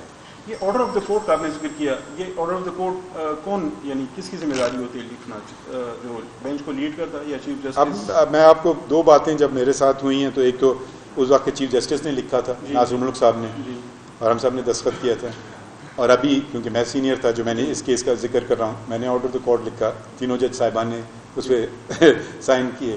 کم از کم یہ آپ کو پھر اب اس میں کہ آرڈر کیا ہوا، اب آپ ہو سکتا ہے آپ یہ کہیں کہ نہیں میری رائے غلط تھی اور مائنورٹی رائے صحیح تھی، یہ آپ کی رائے ہے ٹھیک ہے، مگر فیصلہ رائے میں، فیصلہ اور رائے میں فرق ہوتا ہے. میری رائے کیا ہے اور عدالت کا فیصلہ کیا ہے. جی سر. یہ اسمبلیوں کی بحالی کے متعلق اور بھی بہت سارے کوشچنس ہیں، سوری اسمبلیوں کی تحلیل کے بارے میں، بحالی کا بھی ویسے کوئی ہائپوتھیٹیکل کوشچن تو ہو سکتا ہے، لیکن یہ ایک سوال پیدا ہوتا ہے کہ کئی لوگوں نے اٹھایا ہے، ٹاک شوز میں بھی ڈسکس ہوتا رہا ہے. یہ آپ خود تو نہیں بنا رہے ہیں سوال؟ نہیں سر، یہ لکھے ہوئے ہیں. مجھے یہ سارے مشکل سوال یہ شاید آپ اگر آپ لوگوں کو کوئی اعتراض ہے تو بتا دیجئے. انہوں نے کہا جی آڈینس سے ملے، مطلب مشکل سوال خود لکھ کر آئے ہیں آپ. جو کوسچنز ادھر سے آ رہے ہیں وہ میں ادھر سے لے رہا ہوں، جو ادھر سے آ رہے ہیں وہ اچھا واقعی، اور کچھ آپ کی باتوں میں سے نکل. تو آپ بتا بھی دیا کریں کس نے سوال کیا ہے. یہ والا میرا ہے، کیونکہ میں نے لوگوں کو بولتے ہوئے دیکھا ہے، سنا ہے، وہ کہتے ہیں کہ یہ ایک بندے کے پاس اسمبلی کی تحلیل کا اختیار نہیں ہونا چاہیے، یہ لوگوں کو گویا آپ ڈس انفرینچائز کر رہے ہیں، ان کو لوگوں نے 5 سال کے لیے منتخب کیا تھا، آپ وقت سے پہلے ختم کر دیتے ہیں. یہ تقریباً وہی معاملہ ہو جاتا ہے جیسے صدر کسی زمانے میں آپ نے 58(2)B کا ذکر کیا، وہ اسمبلیاں تحلیل کر دیتا تھا. کیا ان میں کوئی فرق ہے یا اس کو آپ کس طرح دیکھیں گے؟ جب میرے پاس کیس آئے گا میں آپ کو اس کا جواب دے دوں گا. ایبسٹریکٹ میں پوچھ لیتے ہیں، یہی مجھے ڈر تھا کہ یہ 58(2)B صدر اسمبلیاں تحلیل کر دیتا تھا، ڈسکریشنری اس کی پاور تھی. وزیر اعلیٰ یا وزیر اعظم کے پاس جو اختیار ہے اس کو 18ویں ترمیم نے ختم نہیں کیا، اور بظاہر لگتا یہ ہے، لفظ سے معلوم ہوتا ہے کہ یہ اختیار گویا مطلق ہے، ایبسولوٹ ہے. کیا یہ ایبسولوٹ ہے یا یہ اسیلیبل ہے؟ کیا اس سوال کو عدالت میں اٹھایا جا سکتا ہے کہ وزیر اعظم نے مشورہ دیا لیکن اسے مشورہ نہیں دینا چاہیے تھا، یا اس کی آئینی حیثیت غلط تھی، اسمبلی توڑنے کا مشورہ غلط ہے؟ دیکھیے ہر قسم کے ججز ہوتے ہیں ٹھیک ہے، کوئی جس کو کیٹیگرائز کر دیتے ہیں کنزرویٹو ججز، لبرل ججز. امریکہ میں تو بہت ہی واضح طور پہ یہ بات ہو جاتی ہے، تفریق سامنے ہی نظر آ جاتی ہے کہ یہ لبرل جج ہیں، یہ کنزرویٹو. کوئی لٹرلسٹ ججز ہیں، کچھ چاہتے ہیں کہ آئین کو ذرا سا پش کریں، اس کی لینگویج کو. رائٹ ٹو لائف کا کیا مطلب ہے؟ Right to life means healthy environment also, تو اس میں مزید چیزیں لائیں ٹھیک ہے. اب کچھ چیزوں میں میں ذرا ٹریڈیشنلسٹ کنزرویٹو ہوں.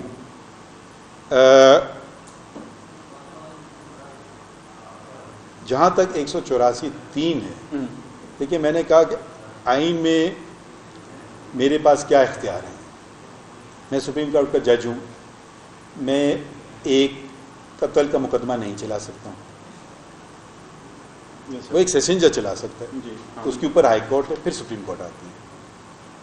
ایک خلا کا کیس میں نہیں چلا سکتا ہوں، وہ اس سے بھی نجی عدالت چلائے گی، فیملی کورٹ. اس کے پاس وہ اختیار ہے جو میرے پاس نہیں ہے. میں اس کے فیصلہ پہنچتے پہنچتے تک میں اس کو سرا سکتا ہوں، یا میں اس کو ہٹا سکتا ہوں، یا میں اس کو تبدیل کر سکتا ہوں، مگر میں خود نہیں یہ کام کر سکتا ہوں.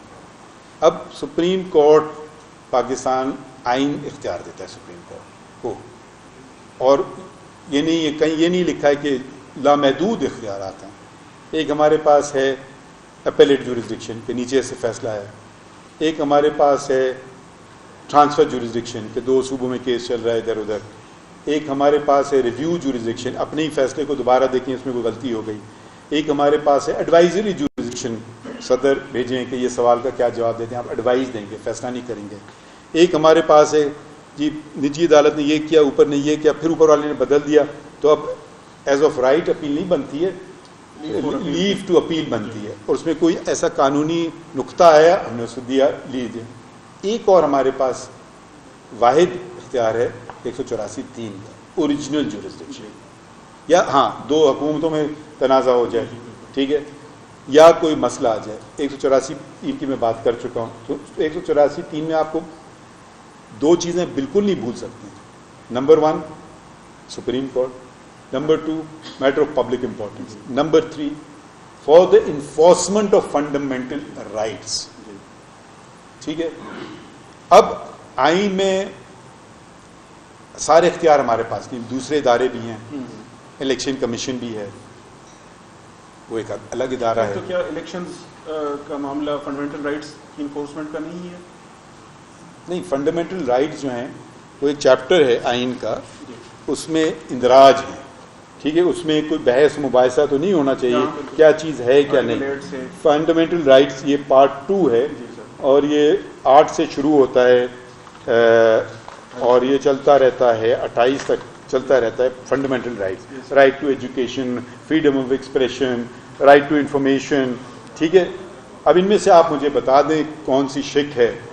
میں پہلا سوال اگر آپ میرے پاس لائیں گے 184(3) کا، میں آپ سے ایک جنرل بات کر رہا ہوں، کہیں گے جی میں پہلے پوچھوں گا میٹر آف پبلک امپورٹنس، آپ کہیں گے یہ وجوہات ہیں، پھر میں آپ سے پوچھوں گا دوسرا سوال وچ فنڈامنٹل رائٹ، ٹھیک ہے جی ٹھیک ہے۔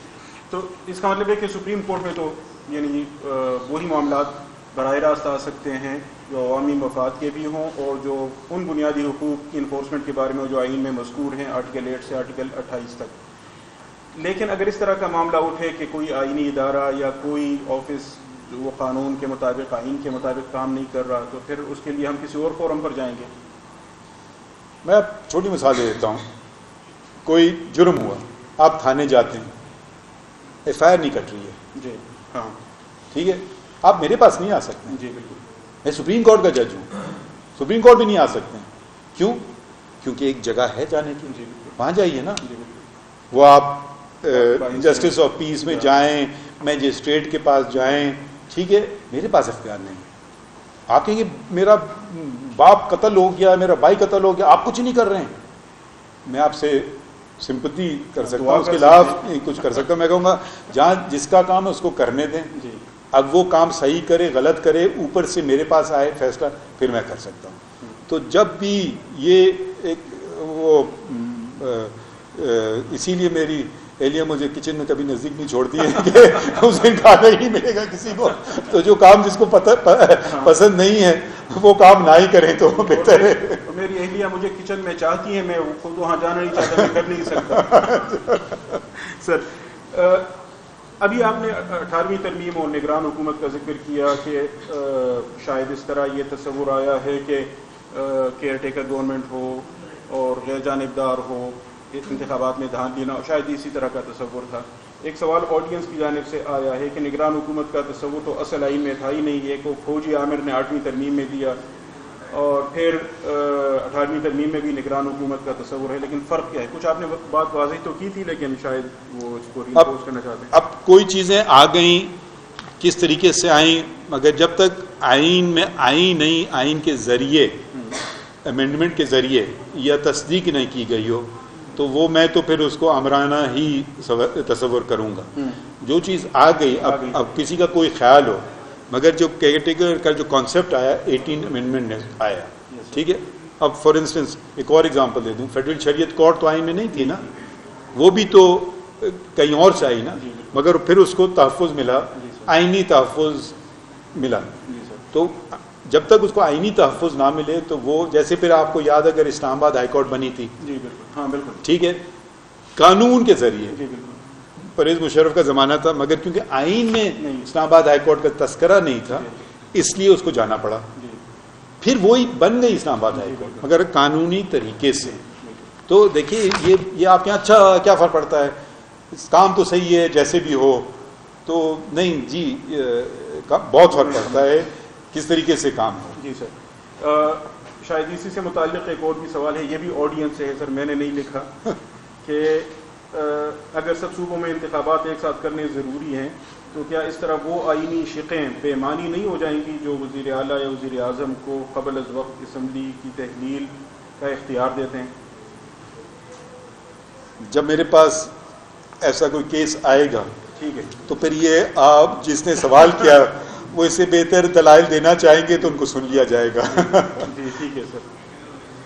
اچھا, ایک سوال سر لوگوں کے ذہن میں بھی ہے انتخابات اور کیونکہ آپ آئین کو قومی وحدت کی علامت کے طور پر بھی پیش کر رہے ہیں, وفاق کی بھی آپ نے بات کی. سوال یہ پیدا ہوتا ہے کہ اگر سپریم کورٹ آف پاکستان ایک صوبے میں انتخابات کے لیے اخراجات فیڈرل کنسولیڈیٹڈ فنڈ سے دینے کے لیے اسٹیٹ بینک کو ڈائریکٹ کرے, تو کیا دوسرے صوبوں کو اس سے فرق نہیں پڑے گا کہ یعنی اور اس طرح کوئی تلخیاں نہیں پیدا ہوں گی؟ کیسی تلخیاں؟ کہ یعنی یہ جو پیسے ہیں تو یہ تو ہم سب کے مشترکہ ہیں, تو چلیں وہ کام جس سے ہمیں فائدہ ہوتا اور سب کو فائدہ ہوتا وہ تو اس سے ہو, لیکن کسی ایک صوبے میں انتخابات کا بوجھ ہم سارے کیوں اٹھائیں؟ یہ آپ کا سوال اچھا ہے, جواب پہلے والا جو جواب تھا وہی آپ اس کا بھی جواب سمجھیں, مگر ایک اس کتاب میں سب سے پہلی بات کیا گئی ہے, شق نمبر 1 کیا کہتی ہے, فیڈریشن, وفاق کی بات کرتی ہے. سب سے ترجیح کس چیز کو ملی ہے؟ وفاق کو. وفاق کیا ہوتا ہے؟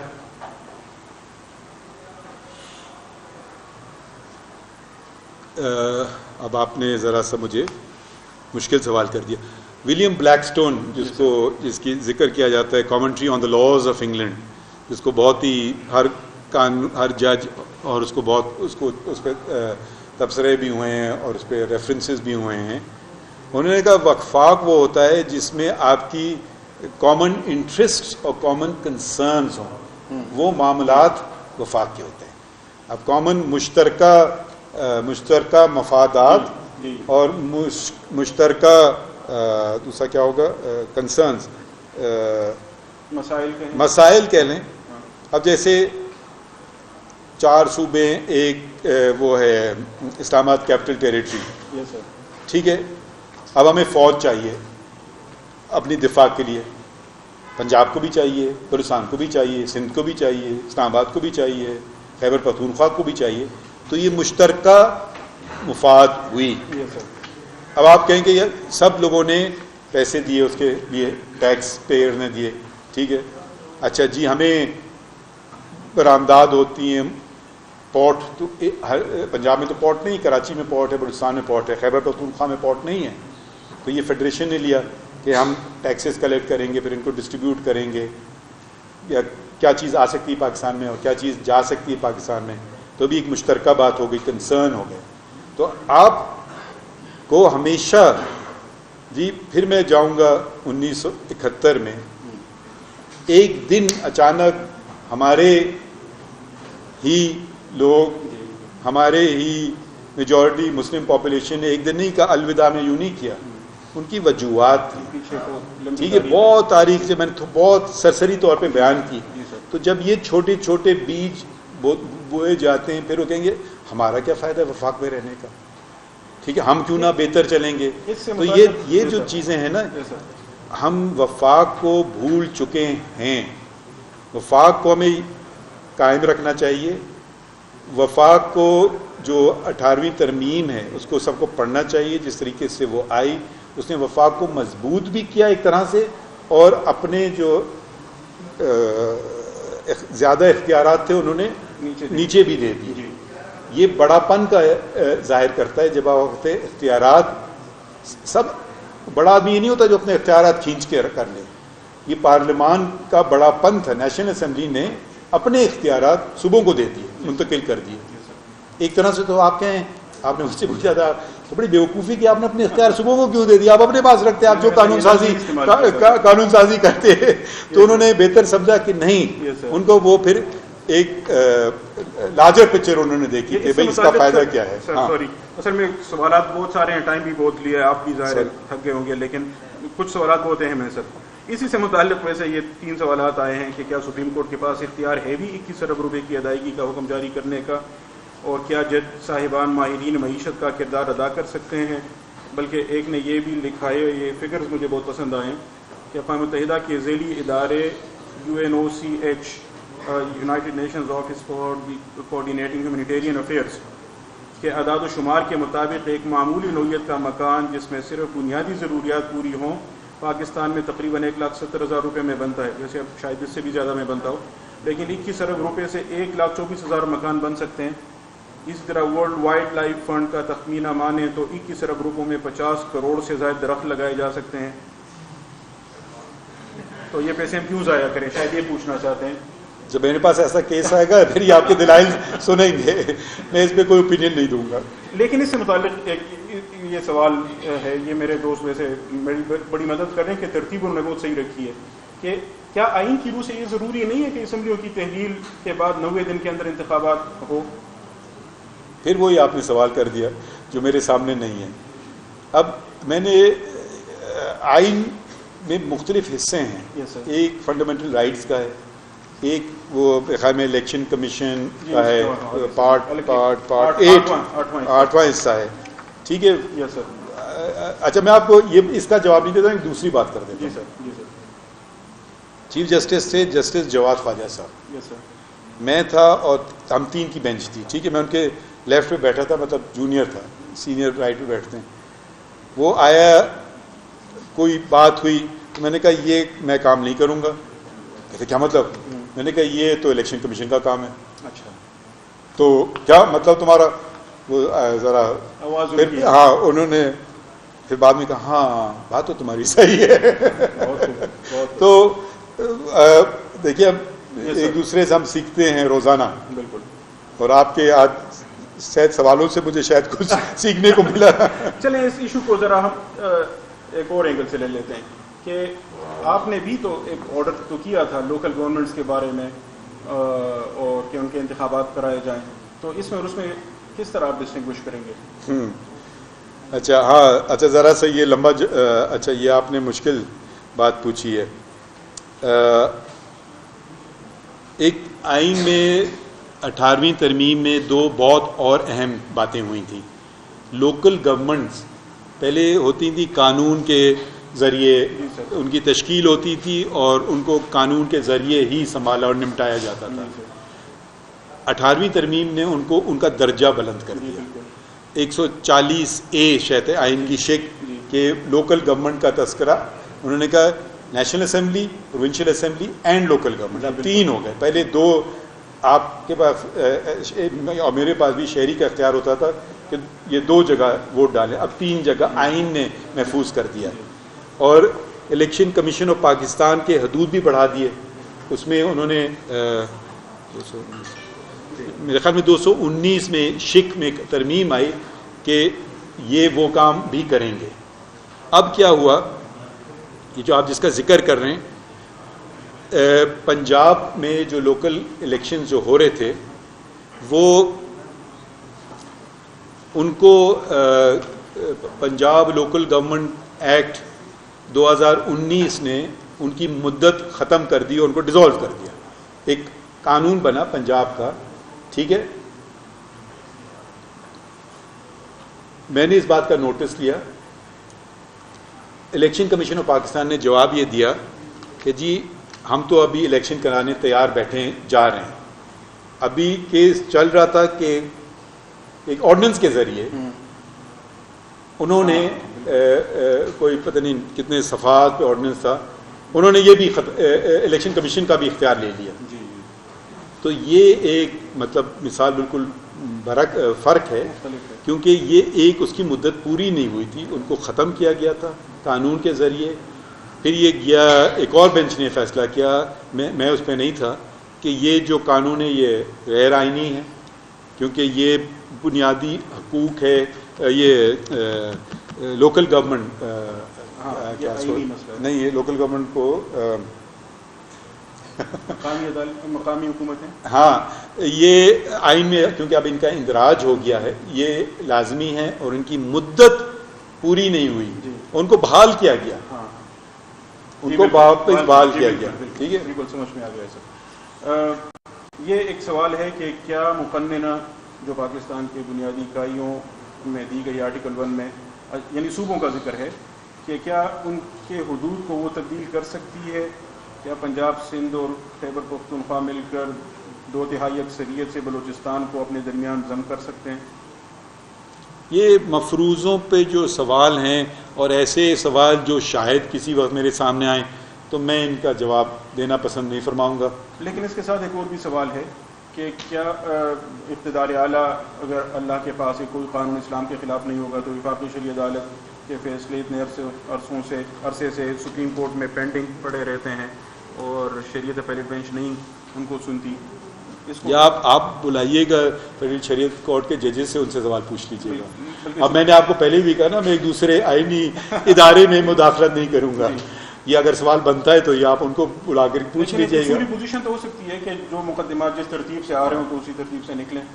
میں اپنے بات کرنا چاہوں گا، دوسروں میں انگلی نہیں اٹھاؤں گا. چلیں آپ ہی کی طرف واپس آتے ہیں اور بس اب پروگرام کو کنکلوڈ بھی کرنا ہے سر، لیکن 2-3 سوال بہت اہم لوگوں نے اٹھائے ہوئے ہیں کہ کیا کسی مقدمے کا فریق مقدمہ خود اپنی مرضی کے جج یا بینچ کے سامنے اپنا مقدمہ لگا سکتا ہے؟ میرے خیال سے یہ اس کانٹیکسٹ میں ہے کہ ایک جو آڈیو وائرل ہوئی تھی جس میں ایک وزیر اعلیٰ ایک مخصوص بینچ کے سامنے مقدمہ لگوانے کی بات کرتے ہیں اور ایک وکیل کہتے ہیں کہ اس پر سو موٹو لیا جائے گا، شاید اس طرح کی کوئی بات. نو کمنٹ. جی سر. چلیں ایک اور سو موٹو سے ریلیٹڈ اور وہ چونکہ اسی سے بھی متعلق ایک اور طریقے سے اس معاملے کو لے سکتے ہیں کہ یہ جو الیکشنز کا معاملہ تھا، 2 رکنی بینچ کوئی اور کیس سن رہا تھا اور اس میں انہوں نے سو موٹو لیتے ہوئے چیف الیکشن کمشنر کو بلایا اور پھر اس کے بعد چیف جسٹس کو کہا کہ الیکشنز کے معاملے کو آپ اس کا نوٹس لیں. تو اس پر آپ کیا کہیں گے؟ یہ جج صاحبان جو تھے آپ ان کو بلا لیجیے، آپ ان سے سوال پوچھ لیجیے گا. میں کچھ نہیں کہوں گا. ویسے میرے لیے بڑی حیرت کی بات اس وجہ سے یہ ہے کہ جسٹس اعجاز الاحسن صاحب جو بہت ہی محترم جج ہیں سپریم کورٹ کے، لیکن وہ اس بینچ کا بھی حصہ تھے جس میں انہوں نے یہ کہا تھا کہ chief justice master of the rules ہیں اور سو موٹو ان کے بجائے کسی کو نہیں لینا چاہیے، اور اب وہ خود اس معاملے میں سو موٹو لے کر چیف الیکشن کمشنر کو بلا رہے ہیں. تو کنسسٹنسی کا سوال اٹھتا ہے سر. اچھا اٹھتا ہے. اوکے سر، چلیں مان گئے. ہاں یہ سوال بہت اہم، پتہ نہیں میں کیوں کرنا بھول گیا، لیکن یہ اچھا وہ انہوں نے اٹھایا ہے کہ بعض لوگوں کا کہنا ہے کہ سپریم کورٹ میں ججوں بالخصوص چیف جسٹس اور سینئر اٹارنی جج کے درمیان انا کی جنگ چل رہی ہے. کیا یہ سچ ہے؟ یہ میں ذاتی طور پہ سب سے بری چیز جو میں سمجھتا ہوں وہ تکبر ہے، اور تکبر کے بعد انا ہے. ایک تو ہوتی ہے انا اپنے زندگی اپنی اس سے تعلق. اگر آپ جب آپ کسی عہدے پہ بیٹھے ہیں تو آپ کے پاس انا نہیں ہونا چاہیے.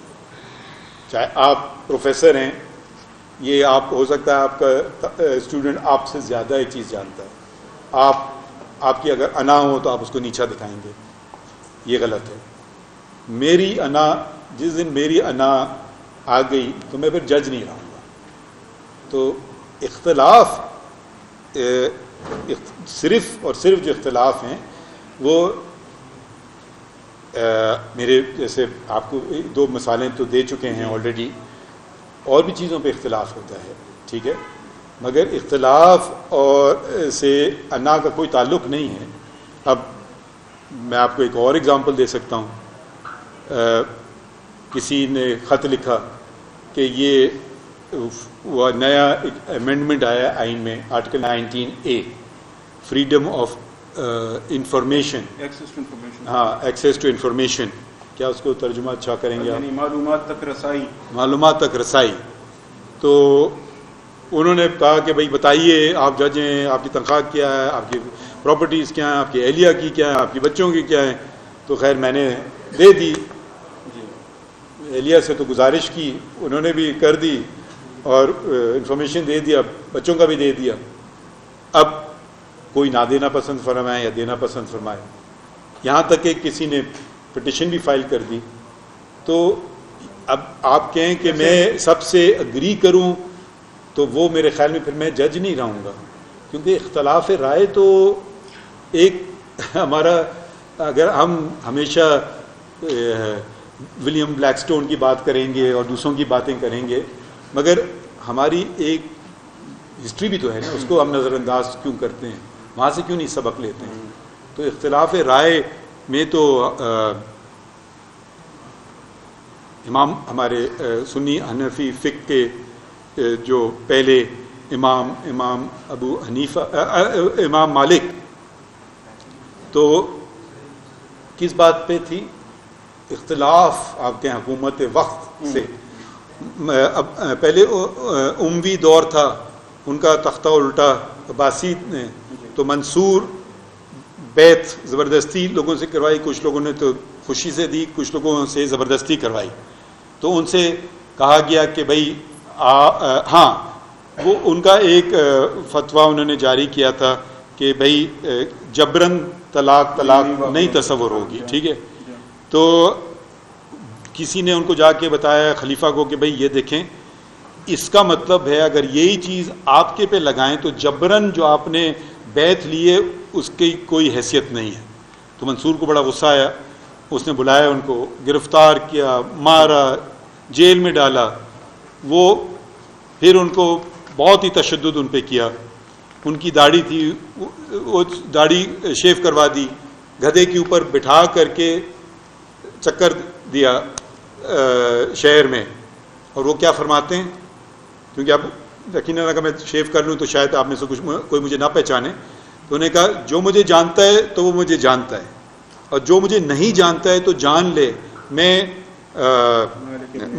مالک ابن انس ہوں، اور میں یہ کہتا ہوں کہ جبرن طلاق کوئی طلاق نہیں ہے. یعنی کہ وہ اس تشدد کے باوجود اپنی رائے پہ قائم رہے.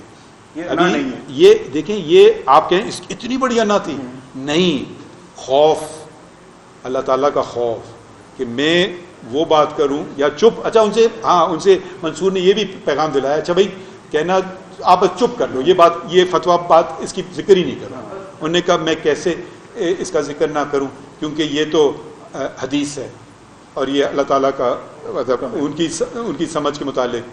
اور یہی بات آپ دیکھ لیں امام ابو حنیفہ کے زمانے میں. ابو حنیفہ کے ساتھ کیا ہوا، وہ تنقید کرتے تھے ججز کے فیصلوں پر، جیسے آپ تنقید کر رہے ہیں مجھ پر. تو وہ بڑے جج پریشان ہوئے، وہ خلیفہ سے انہوں نے جا کے کہا یہ اس کو بولیں تنقید کرنا بند کرے، کیونکہ ہماری معاشرے میں عزت کم ہوتی ہے. تو ان کو پیغام دیا بھائی آپ ذرا تنقید چھوڑ دیں. انہوں نے کہا نہیں میں تو نہیں چھوڑوں گا، یہ تو میرا دینی فرائض میں شامل ہے. اچھا پھر انہوں نے کہا وہ نہیں مانے. پھر وہ خلیفہ کے پاس، پھر وہ شکایت تو رکتا ہی نہیں ہے. پھر وہ گئے خلیفہ کے پاس، آپ ان کو تو سمجھائیں نا کہ ہماری اتھارٹی کو انڈرمائن کرے جا رہے ہیں. تو خلیفہ نے پھر سوچا ہاں اچھا تم بن جاؤ قاضی، تو اب تو تنقید بند ہو جائے گی. انہوں نے کہا کہ میں اس قابل نہیں ہوں. تو انہوں نے کہا کہ جی تم جھوٹ بولتے ہو. تو پھر انہوں نے جواباً کہا کہ آپ جھوٹے کو قاضی بنانا پسند فرمائیں گے، یعنی کہ وہ بننے کے تیار نہیں تھے. پھر ان کو قاضی القضا کا ایک خاص عہدہ بنایا گیا ان کے لیے. اس سے پہلے یہ عہدہ نہیں تھا کہ بھی تم یہ بن جاؤ. انہوں نے انکار کیا، انہوں نے کوڑے کھائے، انہوں نے پتہ نہیں کیا کیا، انہوں نے مصیبتیں، جیل گئے ہر طریقے سے. اچھا اب یہ اس زمانے کے جو قاضی تھے ان کا نام تھا ابن ابی لیلہ. ہاں ابن ابی لیلہ. یہ ان پہ تنقید جو کرتے تھے، ایک کتاب لکھی گئی کہ جو ابو حنیفہ نے اختلاف کیا ہے عزوہ کے قاضی سے. اور یہ کتاب کس نے لکھی؟ یوسف ابو یوسف نے شاید لکھی تھی، ابو یوسف نے. اور ابو یوسف کون تھا؟ دونوں کا شاگرد مطلب اس نے یعنی کہ اب شاگرد کو چاہیے کہ دو میرے استاد میں اختلاف ہے اس کو چھپا دو, یہ بات کرو ہی نہیں. اس نے تو پوری کتاب لکھ دی جو آج بھی لوگ پڑھتے ہیں کہ جن کی اختلافات. تو اپنے دو شاگرد کو وہ آنر کر رہا ہے, ڈس آنر نہیں کر رہا ہے. اور ابو یوسف پھر قاضی الخدا بھی بنے تھے, پہلے قاضی الخدا بنے تھے. آخری 3 کوشچنز رہتے ہیں.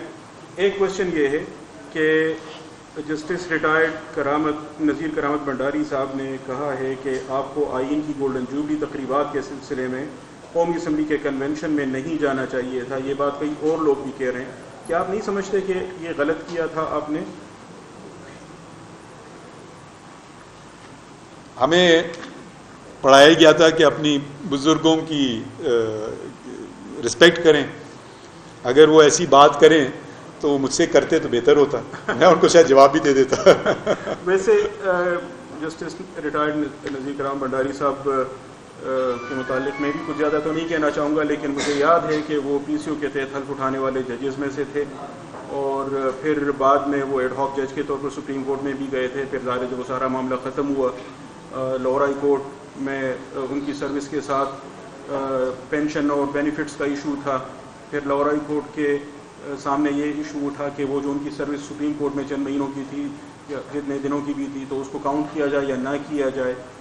تو اس میں پھر فیصلہ عدالت نے یہ دیا سنگل بینچ نے کہ وہ اس میں شامل کیا جائے. حالانکہ اس میں سپریم کورٹ کا ایک انتظامی آرڈر بھی تھا کہ نہیں ہونا چاہیے, لیکن لاہور ہائی کورٹ کے جج صاحب نے فیصلہ دے دیا تھا. اور اس سے مجھے یاد پڑتا ہے 2014 پی ایل ڈی میں یہ کیس ہے کہ کوئی 2% کا ان کو اضافہ ملا تھا پینشن میں, اور اس جج کا نام کیا تھا تو یہ میں اس وقت نہیں لے سکتا کیونکہ مجھے خود بھی توہین عدالت کا خوف لاحق ہو جاتا ہے.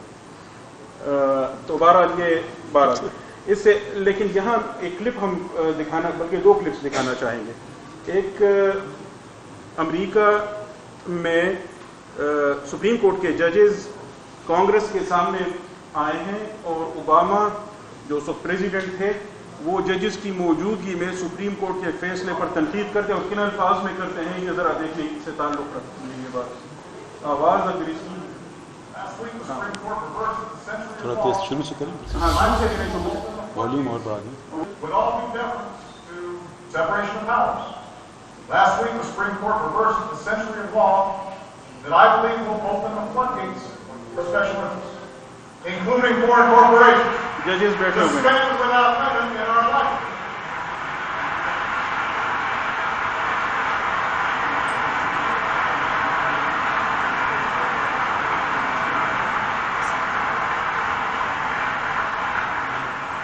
I don't think American elections should be bankrolled by America's most powerful enemies, or worse, by foreign enemies.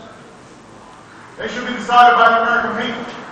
And I urge Democrats and Republicans to pass a bill that helps correct them.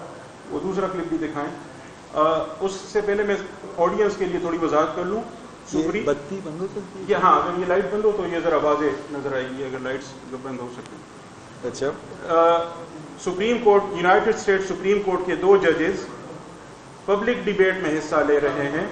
ایک بہت ہی دلچسپ debate ہے, YouTube پر آپ کو یہ ساری debate مل سکتی ہے. اس سے میں نے صرف ایک 3 منٹ کا کلپ اٹھایا ہے, وہ ذرا دیکھیے. ججز کانسٹیٹیوشن کی انٹرپریٹیشن پر اختلاف رکھتے ہیں. دونوں سرونگ ججز ہیں, اور ایک اسٹیفن برائر ہیں, ایک اینٹونو اسکیلیا ہیں. اسکیلیا میرے پسندیدہ جج تھے ویسے, لیکن وہ اس ایشو پر اختلاف ہے ان کا کہ یہ جو امریکی کانسٹیٹیوشن میں یہ ہے کہ کروئل اینڈ انیوژل پنشمنٹ نہیں ہونی چاہیے. تو اس سے کیا مراد ہے؟ وہ جو 18ویں صدی میں اس کا مطلب لیا جاتا تھا, یا آج کے ویلیوز کو ہم دیکھیں گے. ایک جج کی ایک رائے ہے, دوسری کی دوسری رائے ہے, وہ پبلک میں ڈیبیٹ کر رہے ہیں. یہ دیکھنے کی چیز ہے. یہ جو ابھی یہ جو سوال ہے وہ بھی لکھ کے وہ لے رہے ہیں یا کہ آڈینس کو بھی؟ جی ابھی میں بتاتا ہوں. جی پلیز والیوم دیں. یہ اسٹیفن برائر ہیں.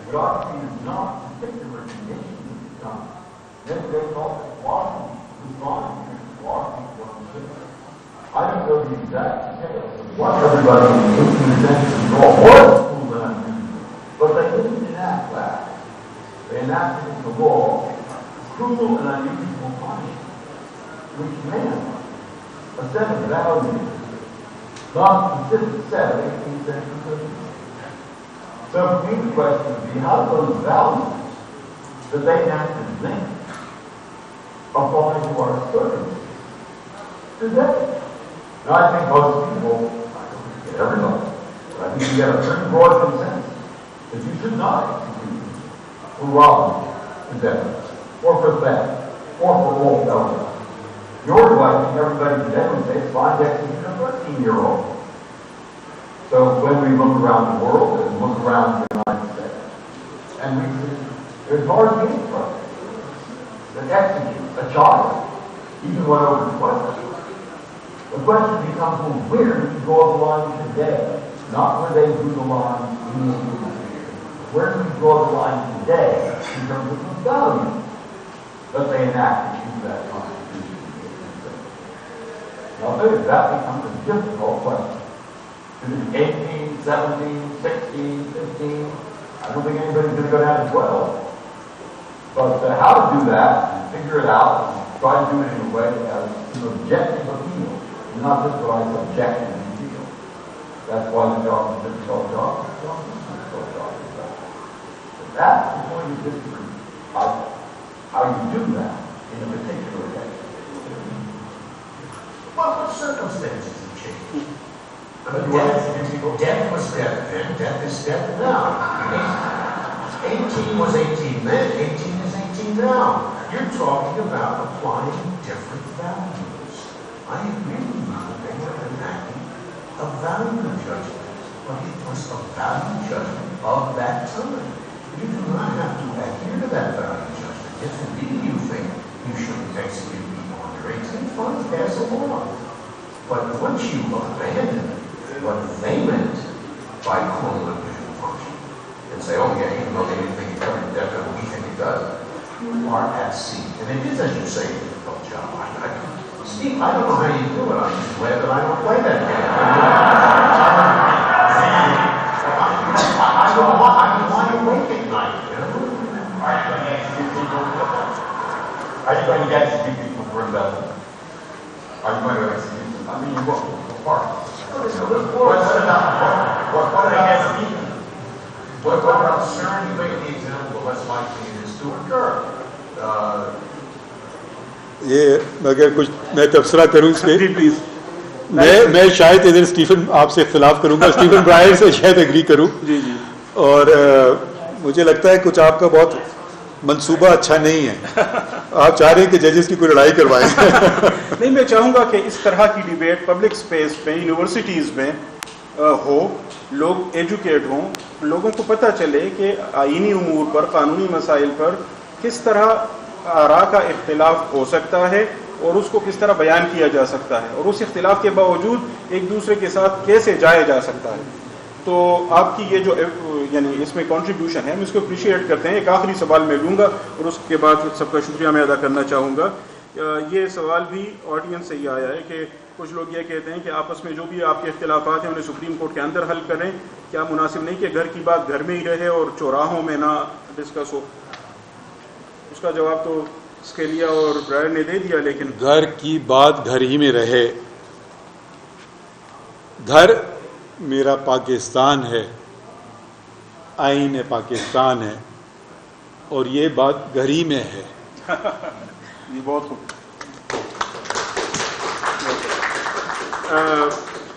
سر, سوالات بہت سارے ہیں اور دوست بھی سارے بہت تحمل سے یہ ساری باتیں سن رہے ہیں, لیکن میں خصوصاً, اور چونکہ رمضان بھی ہے اور ملک بھر میں چھٹیوں کا سلسلہ بھی شروع ہو رہا ہے, اس کے باوجود سارے لوگ آئے. میں سب کا شکریہ ادا کرنا چاہوں گا, خصوصاً آپ نے بہت تحمل سے ان سوالات کا سامنا کیا اور ہمیں بہت رہنمائی فراہم کی.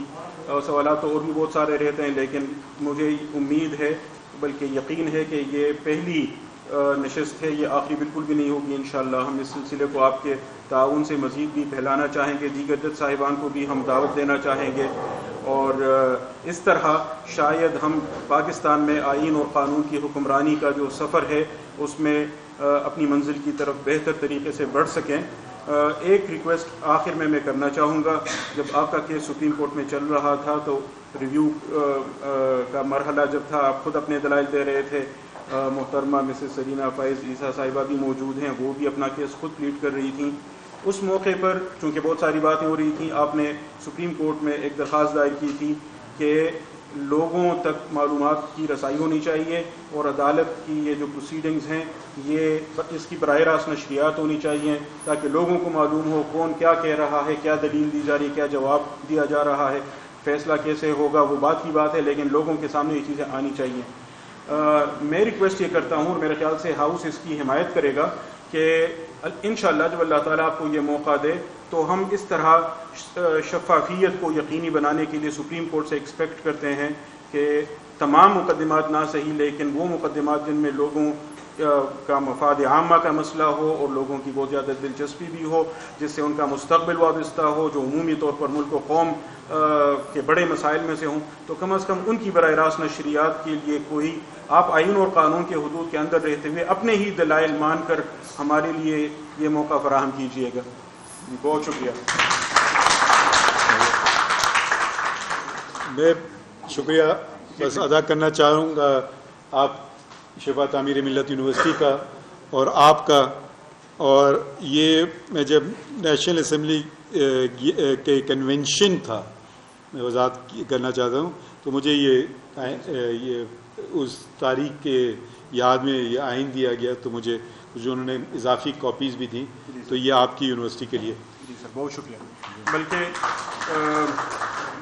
چونکہ رسمی دنیا بھی ہے، موقع بھی ہے اور دستور بھی ہے، تو ہم محترم وائس چانسلر شفا تعمیر ملت یونیورسٹی پروفیسر ڈاکٹر محمد اقبال خان صاحب کو ریکویسٹ کرتے ہیں کہ وہ آپ کو اس موقع کی یادگار کے طور پر ایک شیلڈ آپ کی خدمت میں پیش کریں۔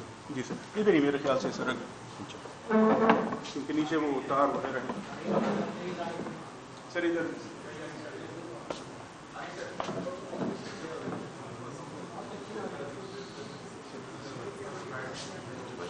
بہت بہت شکریہ۔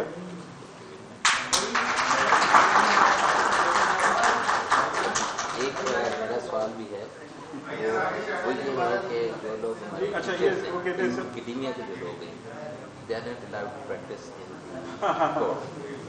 تو یہ کیوں لائسنس سسپینڈ کر دیتے ہیں جب آپ تو خوش ہیں اس بات سے؟ نہیں، میری کوشش میں اس کی کہ میں تو پریچر نہیں پیدا کرنا چاہتا، میں وہ پریکٹیکل لوگ جو ہیں وہ۔ سر یہ کہتے ہیں دوبارہ یہ ذرا دیجیے گا کیونکہ وہ تصویر واضح نہیں آئی کیمروں میں۔ میڈیا کے دوستوں کا بھی ہم شکریہ ادا کرنا چاہیں گے، انہوں نے یعنی اس پورے پروگرام کو کور کیا ہے۔ اگر مجھے پتا ہو تو میڈیا تھی تو شاید میں نہیں آتا۔